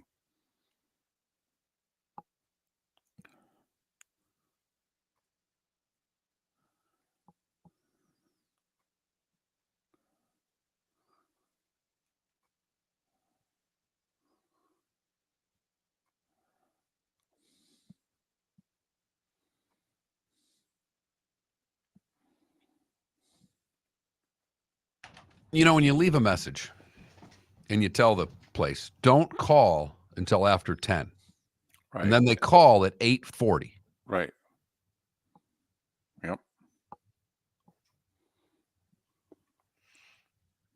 And then you're the jerk when you call and go, you know, I told you guys not to call before 10 o'clock. The great news is they can't get out to fix my garage door till Thursday. Oh, good.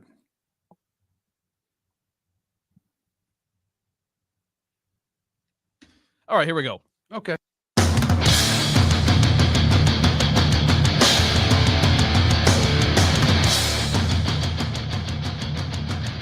You are listening to Miller and Moulton, exclusively on the Florida Sports Network. And now here's Mark Miller and David Moulton. It is the Diamond District bonus hour on this Tuesday. Thanks so much for being with us. Exciting time to be a sports fan. The Masters has just come and gone after the Madness has come and gone. The draft is 9 days away. NBA playoffs underway tonight. NHL regular season wrapping up this week and the playoffs beginning on Saturday. Great battle in the East. Playoff positioning still everywhere with 1 or 2 games left, depending on who your team is. A couple of teams actually finished last night. They're done. Season goes for 3 more days. Not for them. They're done. You know what I'm curious about in the NHL? Excuse me, is that, you know, in the NBA, most every team that had nothing to play for completely mailed it in. Completely mailed it in. And in fact, in many cases, they didn't even play their guys. What do you think will happen in hockey here over the next 2-3 days? Like, if you're the Lightning, you're John Cooper. Well, I don't think the Lightning are playing Toronto for their last game. It's a meaningless hockey game. Completely. For both. For both teams. Yep. I think it'll be like a preseason game because Austin Matthews still wants to get to 70, so he's going to play. But there's going to be virtually no checking in the game. It's going to look like a preseason game, David. Well, and that's why I'm wondering, like, I don't play Vasilevsky. I definitely don't play Vasilevsky if I'm Tampa Bay. But, you know, Kucherov's got 99 assists. Mark, there are 4 players in the history of the league that have had a 100 assist season. I mean, I know you play him, you run the risk of injury. How do you justify that at the end of the game? John, why'd you play Kucherov if something were to happen to him? I get it. I told you can't justify it. But hockey's a sport, unlike basketball, where everybody plays for the most part. You're only scratching. I mean, your roster's not big enough to scratch 8 guys. No, but you could. I mean, let's face it. The Lightning could. They could scratch Point, Stamkos, Kucherov, Hedman, Vasilevsky. They would probably have just enough bodies to scratch those 5 guys. Well, and Vasilevsky's the easy one. You've got a backup. Right. That's so really you're scratching 4 because Vasilevsky's still on the bench. He's still on the in the lineup for the night. He's just never going to see the ice, no matter what the score is. Yeah, I don't even know if I'd put him in uniform. I might put the equipment manager from. Are they in Toronto? You know, I might take the Leafs emergency goalie and have him be our guy. I don't even know if I put him in uniform. Actually, do hockey contracts have incentives? Yes. So there could be some of that at play, right? We see that in the NFL in Week 18. Certain guys go out there. Yep.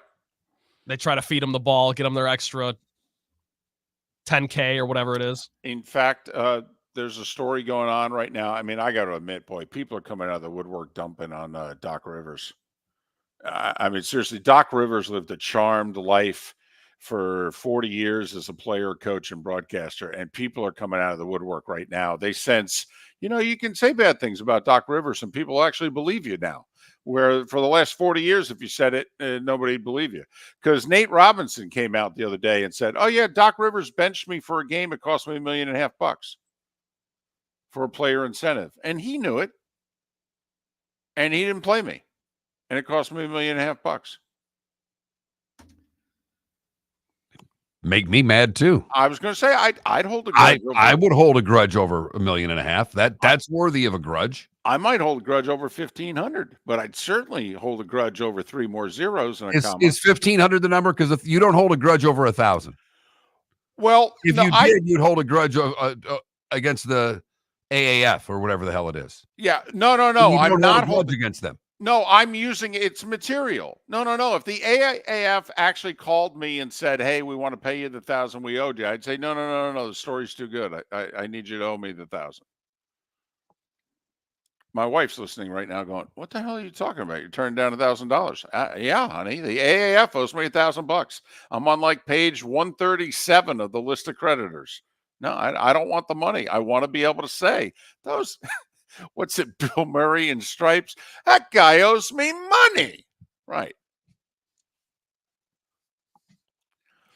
So, but there's less incentives in hockey, Trent, I think, than all the other sports. Less incentives. Because the assumption is if you have a pulse, you play. And playing a full season still means something Mm-hmm. to those players. Playing every game is still a badge of honor in that sport. You brought up a good point earlier. There were 2 games played last night in which there was only 1 penalty called in both games, right? Yeah, the Wings game had 1 penalty. The Bruins Caps game had 1 penalty. Right. The 2 most important games of the night, and 1 penalty called in each game. And I watched all but 5 minutes of the Red Wing game. I had to run and pick my daughter up at the end of the first. It wasn't like Detroit didn't hit last night. It wasn't like there wasn't effort there. So basically, it's a playoff hockey really did start last night. It did. It's like playoff football. They don't call holding on the Chiefs tackles once the playoffs start. Speaking of hockey, we do have to give congratulations out to Gavin Brindley, a Estero native who will make his NHL debut tonight. Really? That's awesome. They jammed that sucker in this year before next. That's awesome. Finished his career with the University of Michigan when they lost in the Frozen Four, signed his contract with Columbus, and will play tonight as the Blue Jackets host the Carolina Hurricanes. That is pretty cool. Get the debut out there, get the jitters out if that's even a thing. Then you get a whole off season of NHL. Well, it's just pretty remarkable. A guy who played hockey here. Right. Grew up in the 239. Here. Right. Played for the Junior Everblades before he went on and played junior. I mean, it is pretty remarkable to see what he has accomplished, and congratulations to his parents. And, I know his dad, Ryan, really well. He played for the Everblades. And Ryan still works with a lot of young hockey players in the area. So good for the Brindleys. That's a spectacular night for that family. Boy, think about what on cloud 9 they are right now in Columbus. All right. Probably attending the morning skate. I'll bet the organization probably let him watch the morning skate. I just hope that Gavin doesn't wear all his University of Michigan gear into the right, arena in Columbus. Blue Jackets. Right. No, you got to bury that. Okay. Got to hand that box to mom and say, "Hey, listen, when you guys go back to Southwest Florida, you take this with me. I can't wear this stuff here." Yeah, you can't even bring it with you. No. You can't even have it in the closet. No. Right. It's not like they're in another city in Ohio. They're in Columbus. No, I mean, he could have played for any other team in the league and proudly have worn his Michigan garb into the arena, and no one would have given a damn. And it's force multiplied by the fact that Ohio State's lost 3 in a row to Michigan in the game. Now, hopefully he has a good year next year and gets off to a good start. And in the locker room, he can joke about it. He can maybe place some bets with some people. Yeah, I don't know if any of the other Blue Jackets will care. It'll just be the arena attendance and the people. Oh, exactly. Right. Front office. His car and things of that nature. Absolutely.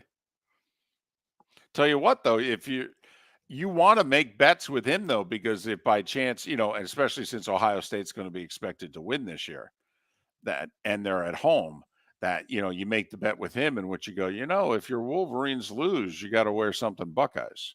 Does Ryan Day have the hottest seat of all the hot seats entering the season?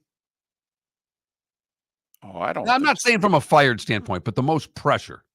Yeah. I will say this. I don't know how much pressure he has the first 11 games of the year, but I do think week 12 is a fireable offense. That this year especially. He brings in Chip Kelly as offensive coordinator. They spent $5 million keeping guys from turning pro and bringing in transfers. $5 million. I think they have the best roster in college football. Even better than Georgia. He has to win the game. Because otherwise they'll just go, John Cooper, and we hung on to him too long, so he got to go. Yep, and all season when they're winning, like to your point, David, week 12 is what's going to have the most attention on it, but all season it's going to be like, all right, they're 7-0, still got to beat Michigan. Well, yeah, you're ranked number 2 behind Georgia all year long. Yeah, and also with a 12-team playoff, an Ohio State fan is like, we're going to be in the playoffs, but we got to win the Saturday before Thanksgiving. Right, like 11-1 and being the 6th seed in the playoff is not good enough for the Ohio State fan. Well, I know, and then to get ready for that Big Ten championship game against Oregon. Just can't help yourself with those. Well, that's what it's going to be. Ohio State and Oregon in the Big Ten championship this year.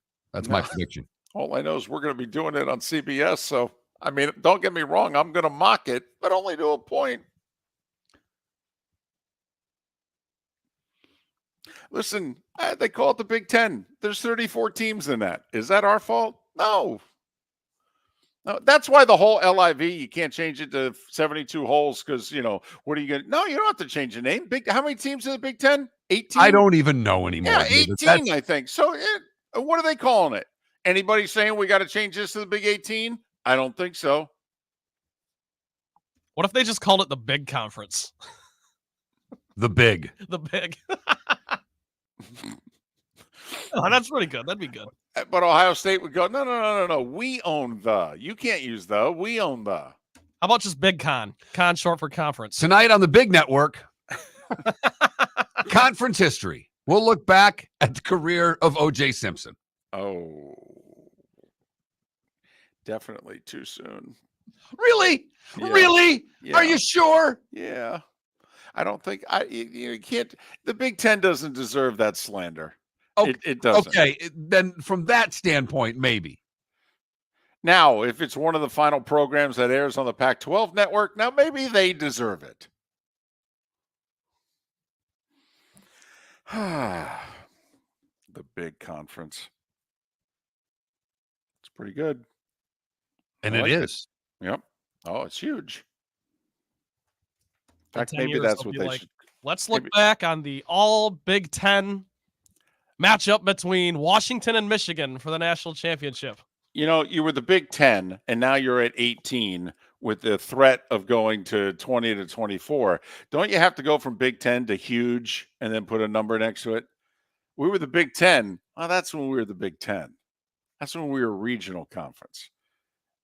When they bring in Florida State and Miami and they're in damn near four corners of the country, don't you then have to become the huge 20? The 24? huge 24? The huge 24. Too bad Facillo's not alive for that. I'll tell you, he would have sponsored that sucker. Miller and Moulton. Good, bad, ugly. What's on tap today was the day one in 25 minutes. Mark Miller for Molly Maid. Why Molly Maid, you ask? Trust. Moulton was a customer for 15 years. Affordability. Didn't I just say Moulton was a customer for 15 years? Worry-free services. Our professional house cleaners are fully insured and a 24-hour warranty. Call Molly Maids today at 239-774-5839. That's 239-774-5839 or online at mollymaid.com/FTMYERS. That's mollymaid.com/FTMYERS. Hello, friends and family of Southwest Florida. Are you looking to tap into the electric vehicle market? Well, look no further because we here at Southwest Florida Golf Carts have just what you need. E-bikes, golf carts, LSVs, scooters, and more. Come down and talk with one of our experienced sales reps, have a soda and a smile, and you could be cruising the streets in your new EV today. Stop by the store or visit our website at flgolfcarts.com and enter for a chance to win $100 off your next purchase by answering John's monthly sports question. The law firm of Michael F. Hornung specializes in criminal defense, DUI, personal injury, nursing home claims, and auto accidents. I'm a former prosecutor with over 34 years of experience. The information I know is information you need to know. If you've been arrested for a DUI, time is of the essence to maintain your driving privileges. Call the law firm of Michael F. Hornung for a free consultation. At the law firm of Michael F. Hornung, we are committed to excellence in your representation. Being a local attorney with local knowledge is clutch to the success of your case. For over 30 years, we have successfully represented the citizens of Southwest Florida. For a free consultation, call 239-437-0095. That's 239-437-0095. Our offices are conveniently located in Fort Myers. Visit online at mfh-law.com. You are listening to Miller and Moulton on the Florida Sports Network.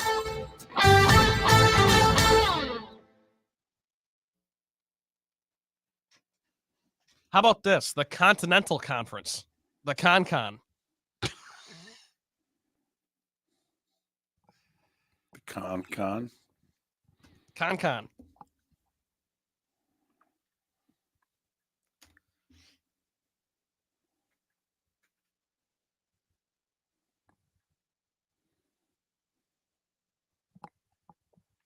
I got to admit, did you see the news? Patino and St. John's doing a home-and-home with Kentucky. Oh, Patino's returning to Rupp next year, and then the following year they'll play St. John's at the Garden.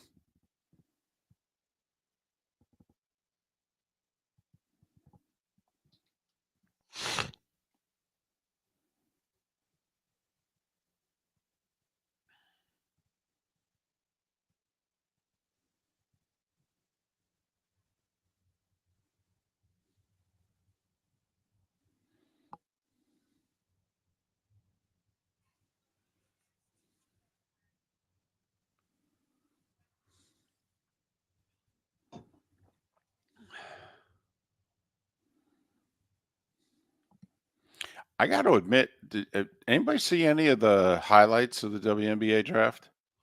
no. I mean, just what's been on the ESPN this morning. Let me tell you, that was like a fashion runway thing last night. I mean, they got dressed up every bit as much as the NBA players do for the draft. Yeah, I did see that. Well, they look great. I agree with that. I mean, what I've seen this morning, I agree.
I guess it's Kareem's birthday today, and somebody tweeted out his scene from Airplane. Come here, kid. You tell your dad. Tried to drag Lanier up and down the court for exactly. Didn't he demand a ton of money to do that scene? I don't know. There's some urban legend. Like he wanted to buy a new something. Good for him. Someone in the if he Twitch did. chat room has to know what I'm talking about. I think. Let me look this up.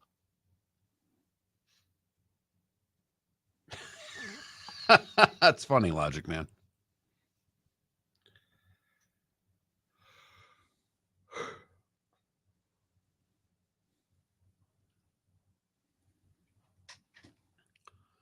You know, but Sonny, the only reason I know who the Three Stooges are is because they were doing reruns when I was a kid. They were long dead before my life, or that show was long dead.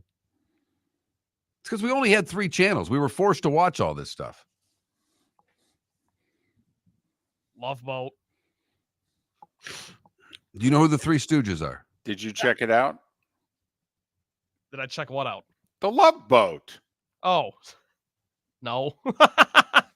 Good. I didn't.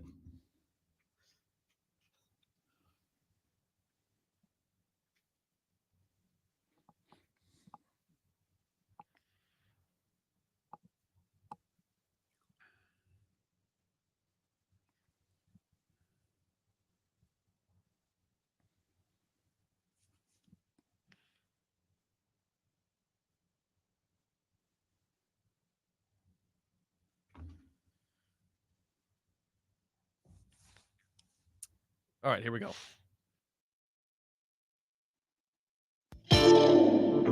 Welcome to the bonus hour, brought to you by Jason and Todd at the Diamond District. And now, here's Mark Miller and David Moulton. 21 minutes past the hour. Good, bad, and ugly. What's on tap? Today was the day when, along with some final thoughts and picks and maybe a wager or two. And Trent's back, so there'll be a sprinkle. Okay, you just don't know how much and on who. But there'll be a boost and a sprinkle. It's all coming up in about 20 minutes. Speaking of betting, Jonte Porter, the Toronto Raptor, right? Who Adam Silver last week, he didn't hint. He actually said, "Yeah, if what's alleged is true, I'm going to ban him for life, and I've got the authority to do it." Okay, so there are reports coming out in the last hour that Jonte Porter, the younger brother of Nuggets forward Michael Porter Jr., owned and operated a VIP account at FanDuel. And over a 2-year period that ended last season or last year, Porter placed millions of dollars of bets through FanDuel's Colorado Sportsbook. However, he did not wager a dime on NBA or college basketball. The account was shut down when Porter signed a 2-way contract with the Raptors last year. That the betting that he was doing was when he was playing in the G League with 3 different teams. More than 1,000 wagers. Don't know if he won or lost, to be honest with you. Here's my question. Now, the NFL's got their rules, and I don't know if we're totally familiar with the NBA's rules. I'm not, so I apologize. But if you didn't bet on the NBA, and there's nothing here that indicates that he threw a game or anything.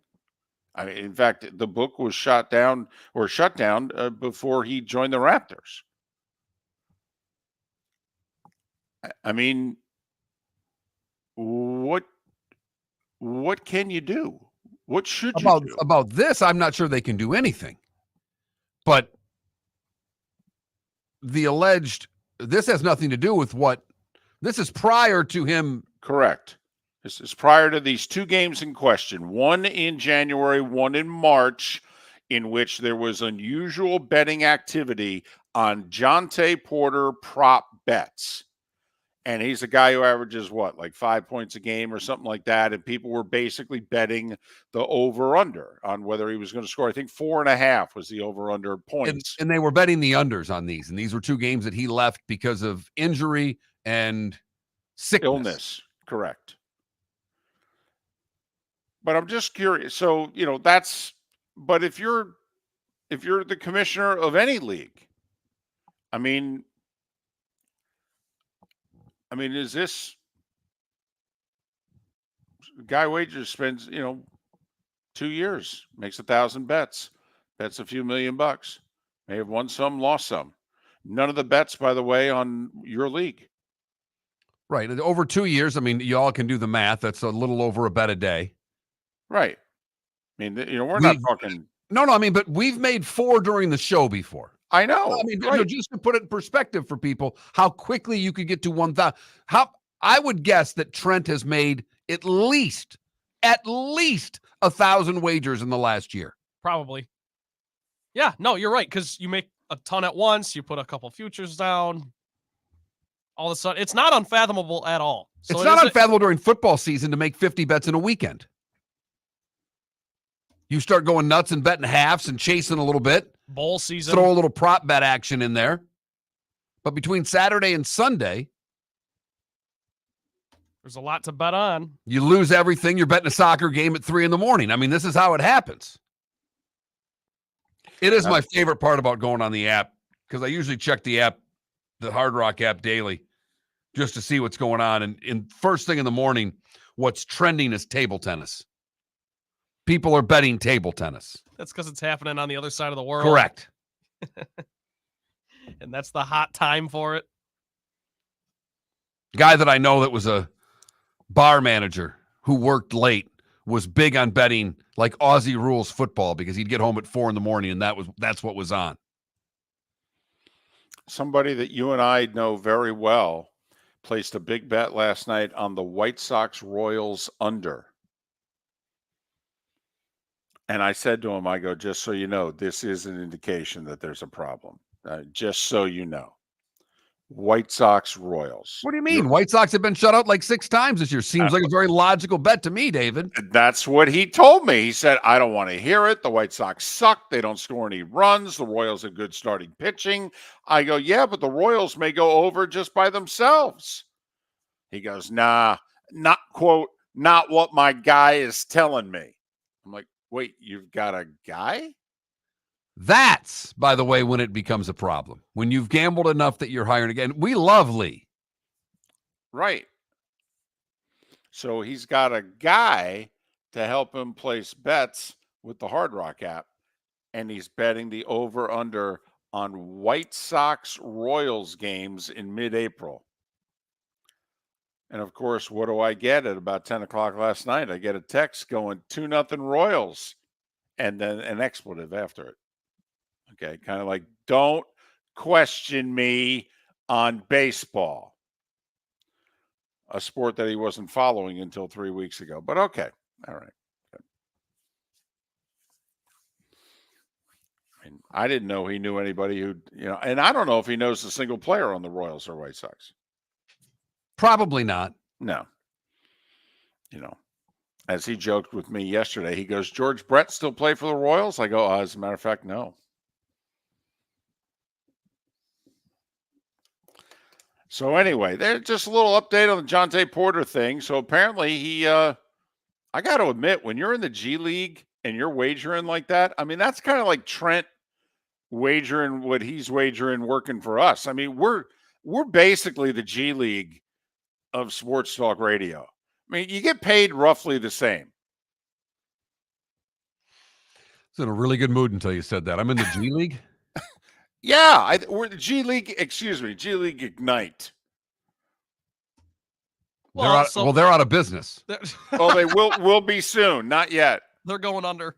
Yep. Yes, they are. But think about it. You're playing in the G League and you're placing 1,000 bets over a 2-year period in time. You're getting paid with ham and cheese sandwiches, dude. What are you doing? I got you, but that's where I'd want to see what he's wagering. It's all about gambling within your means. Exactly. Well, he wagered at least $1 million, they said. Oh, well, that's significant. Yeah. So, that's more than Trent. Trent makes a $7-8 wager. That's like back up the truck for Trent. Yeah, I mean, Trent made 1,000 bets. The total amount wagered in those 1,000 bets was $4,000. Exactly. And that's because, the boost and the sprinkling and what have you. Otherwise, it would have been like 2,500. How often, Trent, do you run a dollar parlay with about 5+ teams? A couple times a week. My hit rate, too, is probably about 30%. That's fantastic. Because I'll just pick big favorites, and I just take them on the money line, throw 5 of them together, put $1 on it to win $7 or $8. It's all about stacking them. You got to just keep stacking them. One at a time. Yep. By the way, our friend who bet the under on the Royals White Sox also threw $5 on Chase Elliott to win the NASCAR race Sunday in Texas. So he thinks he's on a heater right now. He is on a heater. Chase Elliott hadn't won in what? 42 races. That's a pretty good pick right there. Yeah. That was 20 or 21 to 1 odds, something like that. Yeah. Mm-hmm. That'll keep Mac. That'll let him bet baseball for another couple of weeks so he can lose all that money on the NASCAR race. I was going to say, if Trent had a bet that won that much money, he could gamble till Memorial Day. Miller and Moulton. Good, bad, and ugly. What's on tap today was the day when, and our best bets. Big bucks, $3, $4 at a time coming up. Visit Jason and Todd at the Diamond District. Hi, I'm Jason. And I'm Todd with the Diamond District. I believe in complete transparency. If you're shopping for diamonds in Naples, you're paying too much. If you're shopping in the Cape or Fort Myers, you also won't see the selection you deserve to have. If you're online, there's no human connection, and you won't know if your diamond is beautiful or not until it shows up in the mail. Just because it's GI certified doesn't mean it's brilliant. There's so much more to a diamond than its cut, color, and clarity that makes it beautiful. Visit us at the Diamond District for a non-commission and educational presentation, and quit paying more in Naples or buying blind from the internet. The Diamond District has the rarest diamonds from 1/2 carat to 10 carats. You won't find a bigger selection or better value. And you won't find a better buying experience. Jason and I are in the store nearly every day, and we look forward to shaking your hand and welcoming you to our Diamond District family. At the Diamond District. The law firm of Michael F. Hornung specializes in criminal defense, DUI, personal injury, nursing home claims, and auto accidents.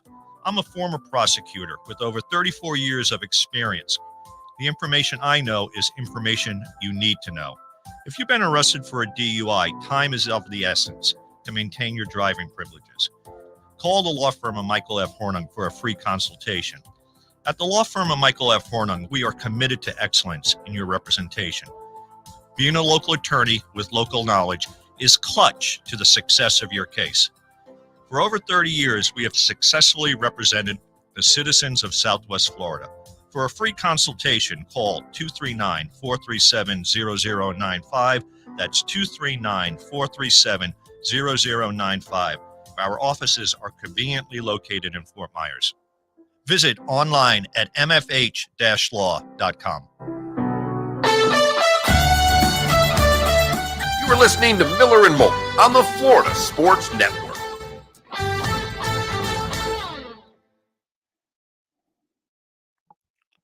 The Sabres just fired their coach.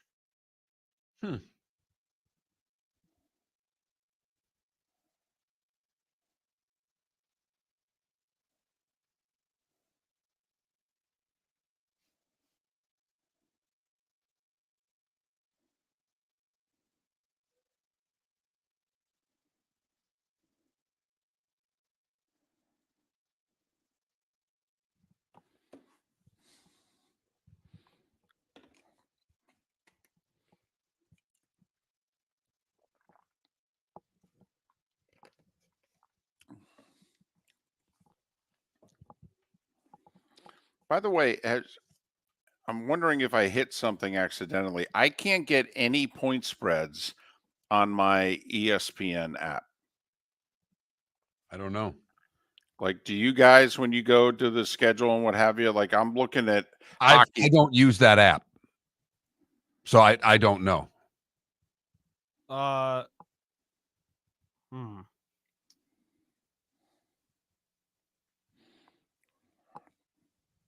Yeah, David, I don't have them either. Usually they're there. That they like a couple days ago they disappeared. The point spreads disappeared on the app. I don't know.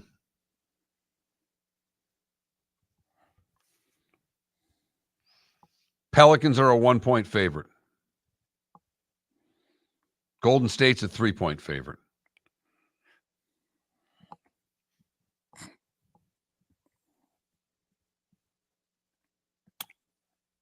According to this, it opened with the Pelicans getting 2.5, and now that's a 4-point swing in 2 days.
I was going to say, this is Zion's first playoff game of any kind, right?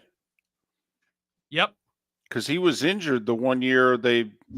Yeah, this is his first playoff game. I think, don't these play-in games count towards playoff statistics?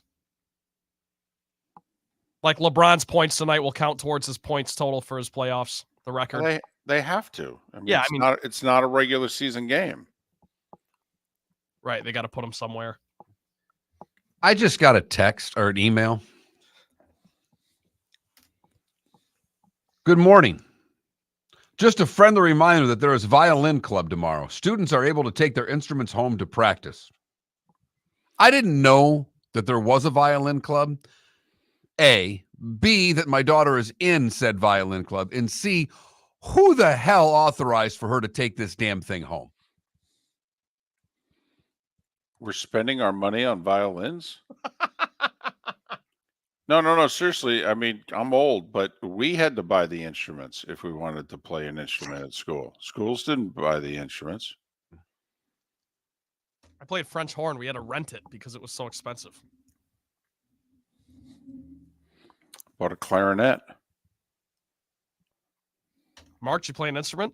Played the saxophone for 1 year in high school. Did you like it? Yeah, I loved it.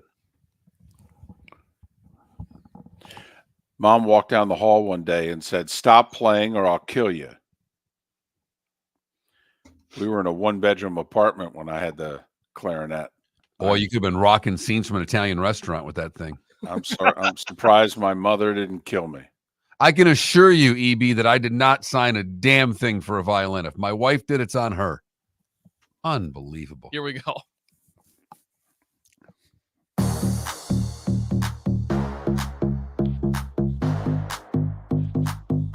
Welcome to the bonus hour, brought to you by Jason and Todd at the Diamond District. And now, here's Mark Miller and David Moulton. Major developments during the commercial break. Miller and Moulton, thanks for being with us. MillerandMoulton.com. Miller_Moulton on X. So Mark Miller's life just got worse during the commercial break. He received a phone call. It wasn't tragic news. It doesn't involve someone's health, except maybe Mark Miller's future health. Mark, so you're going to try to watch the Wings tonight. What do you think is going to be on in the background? Apparently, my daughter playing the violin. I received an email that's a reminder that violin club practices tomorrow. Didn't know the daughter was in the violin club. Didn't know that there was, wait for it, a violin club. Me neither. Huh. And the email Fortunately, I'll be good for tonight, David, but it says students are allowed to take their instruments home to practice. Great. Nothing I want to hear more than and I encourage my daughter to do everything. Don't get me wrong. There's not anything the kid doesn't do. And I take her to every damn practice. We've tried drum lessons. We've tried guitar. Her hands weren't big enough. Now she wants to play the violin. I would much rather she played the guitar, but if she wants to play the damn violin, knock yourself out. I was going to say I gave you guys drums, didn't I? Yeah, you're going to get them back the next time you're here too.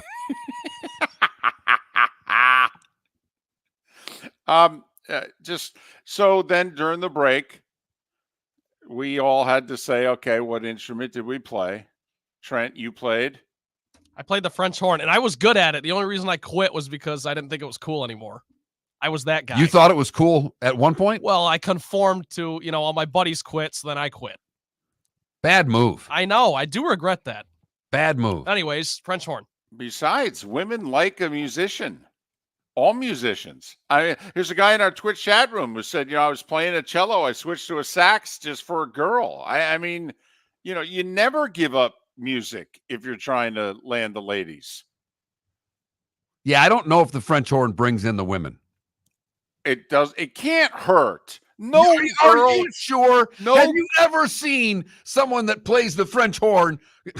You know what? He plays the French. Now, I'm sure what you have to do with your tongue to get music out might intrigue some people. We switched to bass guitar. We're in a better place. We're a little young maybe for that, but okay. So my mom heard our conversation once again, twitch.tv/Miller and Moulton. You can watch us. And during the commercial break, sometimes we're pretty good. And my mom, because I played the clarinet. Mark, would you play? I played the saxophone. Okay. I played the clarinet. And my mom texted me and she said, I love you, but you were awful. I know. I remember knocking down the Muppet theme. That was big. We had to play the Muppet theme in the spring concert. And I got to do the bad note at the, how Gonzo would get up at the end and play the off-key note. That was my big moment on that. I can't believe my mother didn't kill me. She was working 3 jobs. It was just the 2 of us, 1-bedroom apartment. I had the bedroom. She's sleeping on a mattress and a box spring on the floor in the corner of the living room. And I'm at the end of the apartment playing a bad clarinet, practicing 6 nights a week. Are you serious? And the clarinet doesn't sound terrific when it's played correctly. Right. I can't imagine what it sounds like when you're playing it poorly. And you really know when you've missed the note. Yes. You really know. It squeaks at you. It's kind of like, passing gas in church. I mean, everybody knows. Wow. Once again, I'll tell you, my mom, pretty special lady. All right. All right. So anyway, calamity in our lives. If for no other reason than to stop David from talking about Meghan and Harry, here's Mark Miller with Today Was the Day When. All right. Not a lot today, unless I'm missing big stuff, because I looked twice to make sure that I had everything correctly, and I've got nothing. I've got 1929. The Yankees were the first teams with their numbers on the jerseys. It corresponded to the batting order. Bob Feller in 1940 throws the only no-hitter on opening day. The Toronto Maple Leafs won the Stanley Cup for the 3rd consecutive season in 1949. I wanted to point that out to people to let them know that they actually won the last game of the season at some point. And Walter Cronkite begins hosting the CBS Evening News today in 1962. And that's the way it was. Wilbur Wright, Charlie Chaplin, both born today. Kareem is 77. Bill Belichick, 72. Actors John Cryer and Martin Lawrence are both 59 today. That's all I got. Did you see Belichick with his kid at a Washington Huskies practice? He cut the sleeves off the Huskies sweatshirt. Awesome. Yeah, it was so great. Martin Luther King Jr. wrote a letter from Birmingham jail today in 1963. And Kendrick Lamar, 6 years ago, becomes the first rapper to win the Pulitzer Prize. He's making headlines these days, Kendrick is. I don't know how in tune you are. I will say that the reply, that's the J. Cole, the second one, is way better than Kendrick's diss track.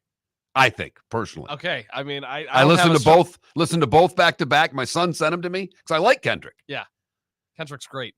And I thought the J. Cole one was better. There's a lot. I think there's a lot more coming, so we'll see. Oh, they're on. No one knows what we're talking about, so I guess I'll just. And the Virginia Tech massacre was 17 years ago today. Mark never mentions those. I give Mark a lot of credit. Okay? I just don't know why. Well, just, also, if there's anybody who's listening who was impacted, had a kid on campus, or they're from Virginia Tech or what have you, I mention it because I don't want you to think that we don't feel it's important. That's all. You've heard folks elsewhere mock Florida is gonna Florida. Well, Mark Miller sees it differently. He calls it the good, the bad, and the ugly. What you got, Mark? For the good, I was going to go for these 3 sailors that were stranded on a remote island and spelled out help in letters to get rescued by the Coast Guard.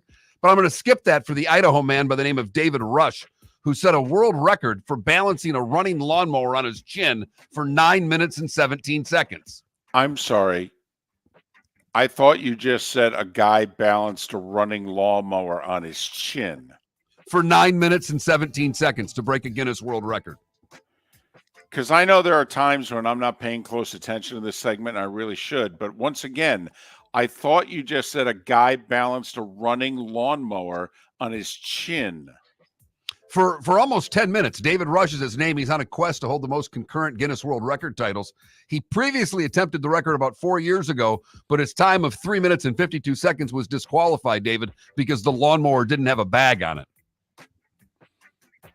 There has to be some food-related Guinness World Record that we could get Moulton to break.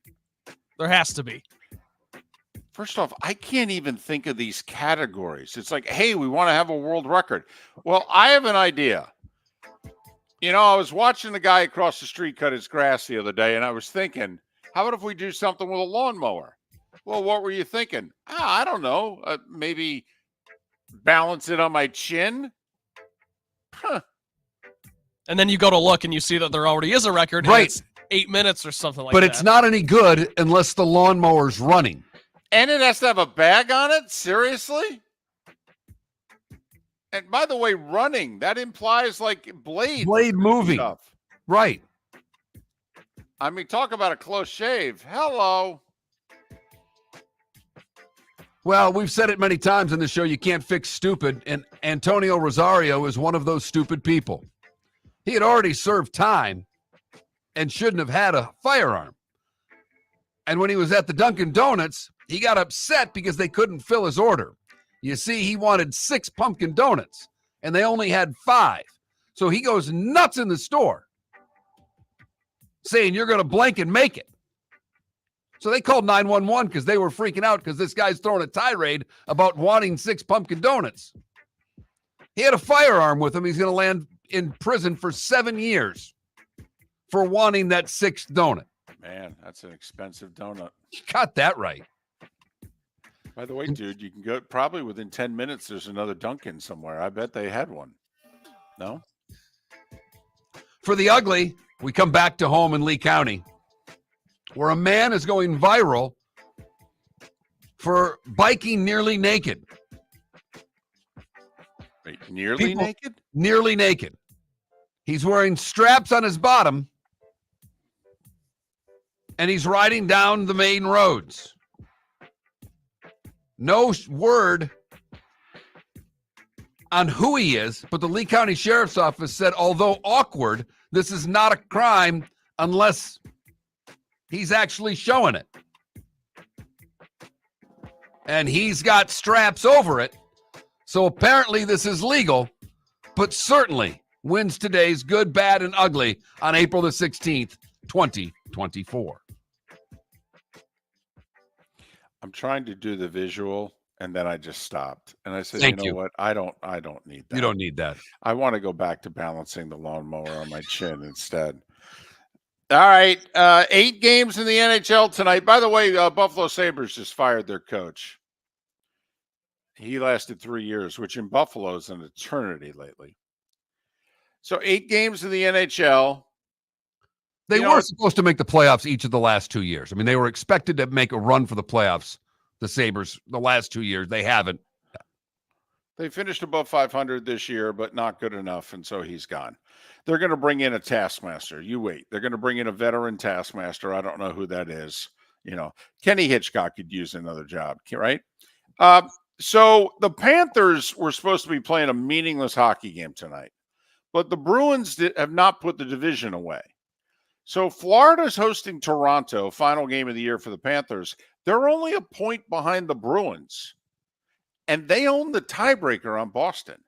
So if Boston doesn't beat Ottawa at home tonight, then the Panthers can win the division.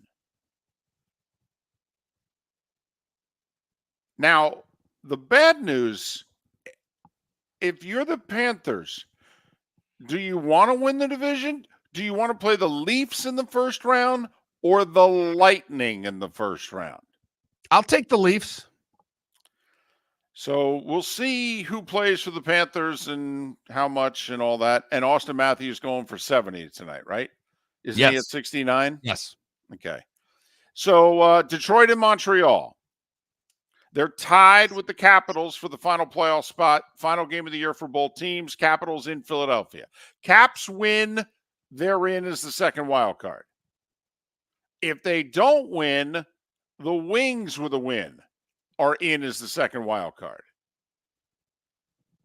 If both the Caps, and by the way, the Flyers are 2 points behind the Caps. They need a regulation win tonight at home against the Caps. So don't be surprised, close game late, Flyers pull their goalie in a tie game or in overtime even. Although no, not in overtime. In regulation. Yes. Right. So don't be surprised if the Flyers end up pulling their goalie in the final couple of minutes of the game tonight. Gavin Brindley from Estero, NHL debut tonight, right? Columbus taking on the Carolina Hurricanes. Gavin Brindley on the ice for the Blue Jackets. And Carolina with nothing to play for after the Rangers clinched the division and the 1 seed last night. NBA playoffs tonight. Trent's got his LeBron Lakers shirt on. Lakers in New Orleans. Zion finally plays a playoff game. What's this? His 5th year in the league? Something like that? Yeah, 5. And if you would have told us years ago when he was going to Duke and everything that it'd take 5 years for him to be in the playoffs, I'd have called you crazy.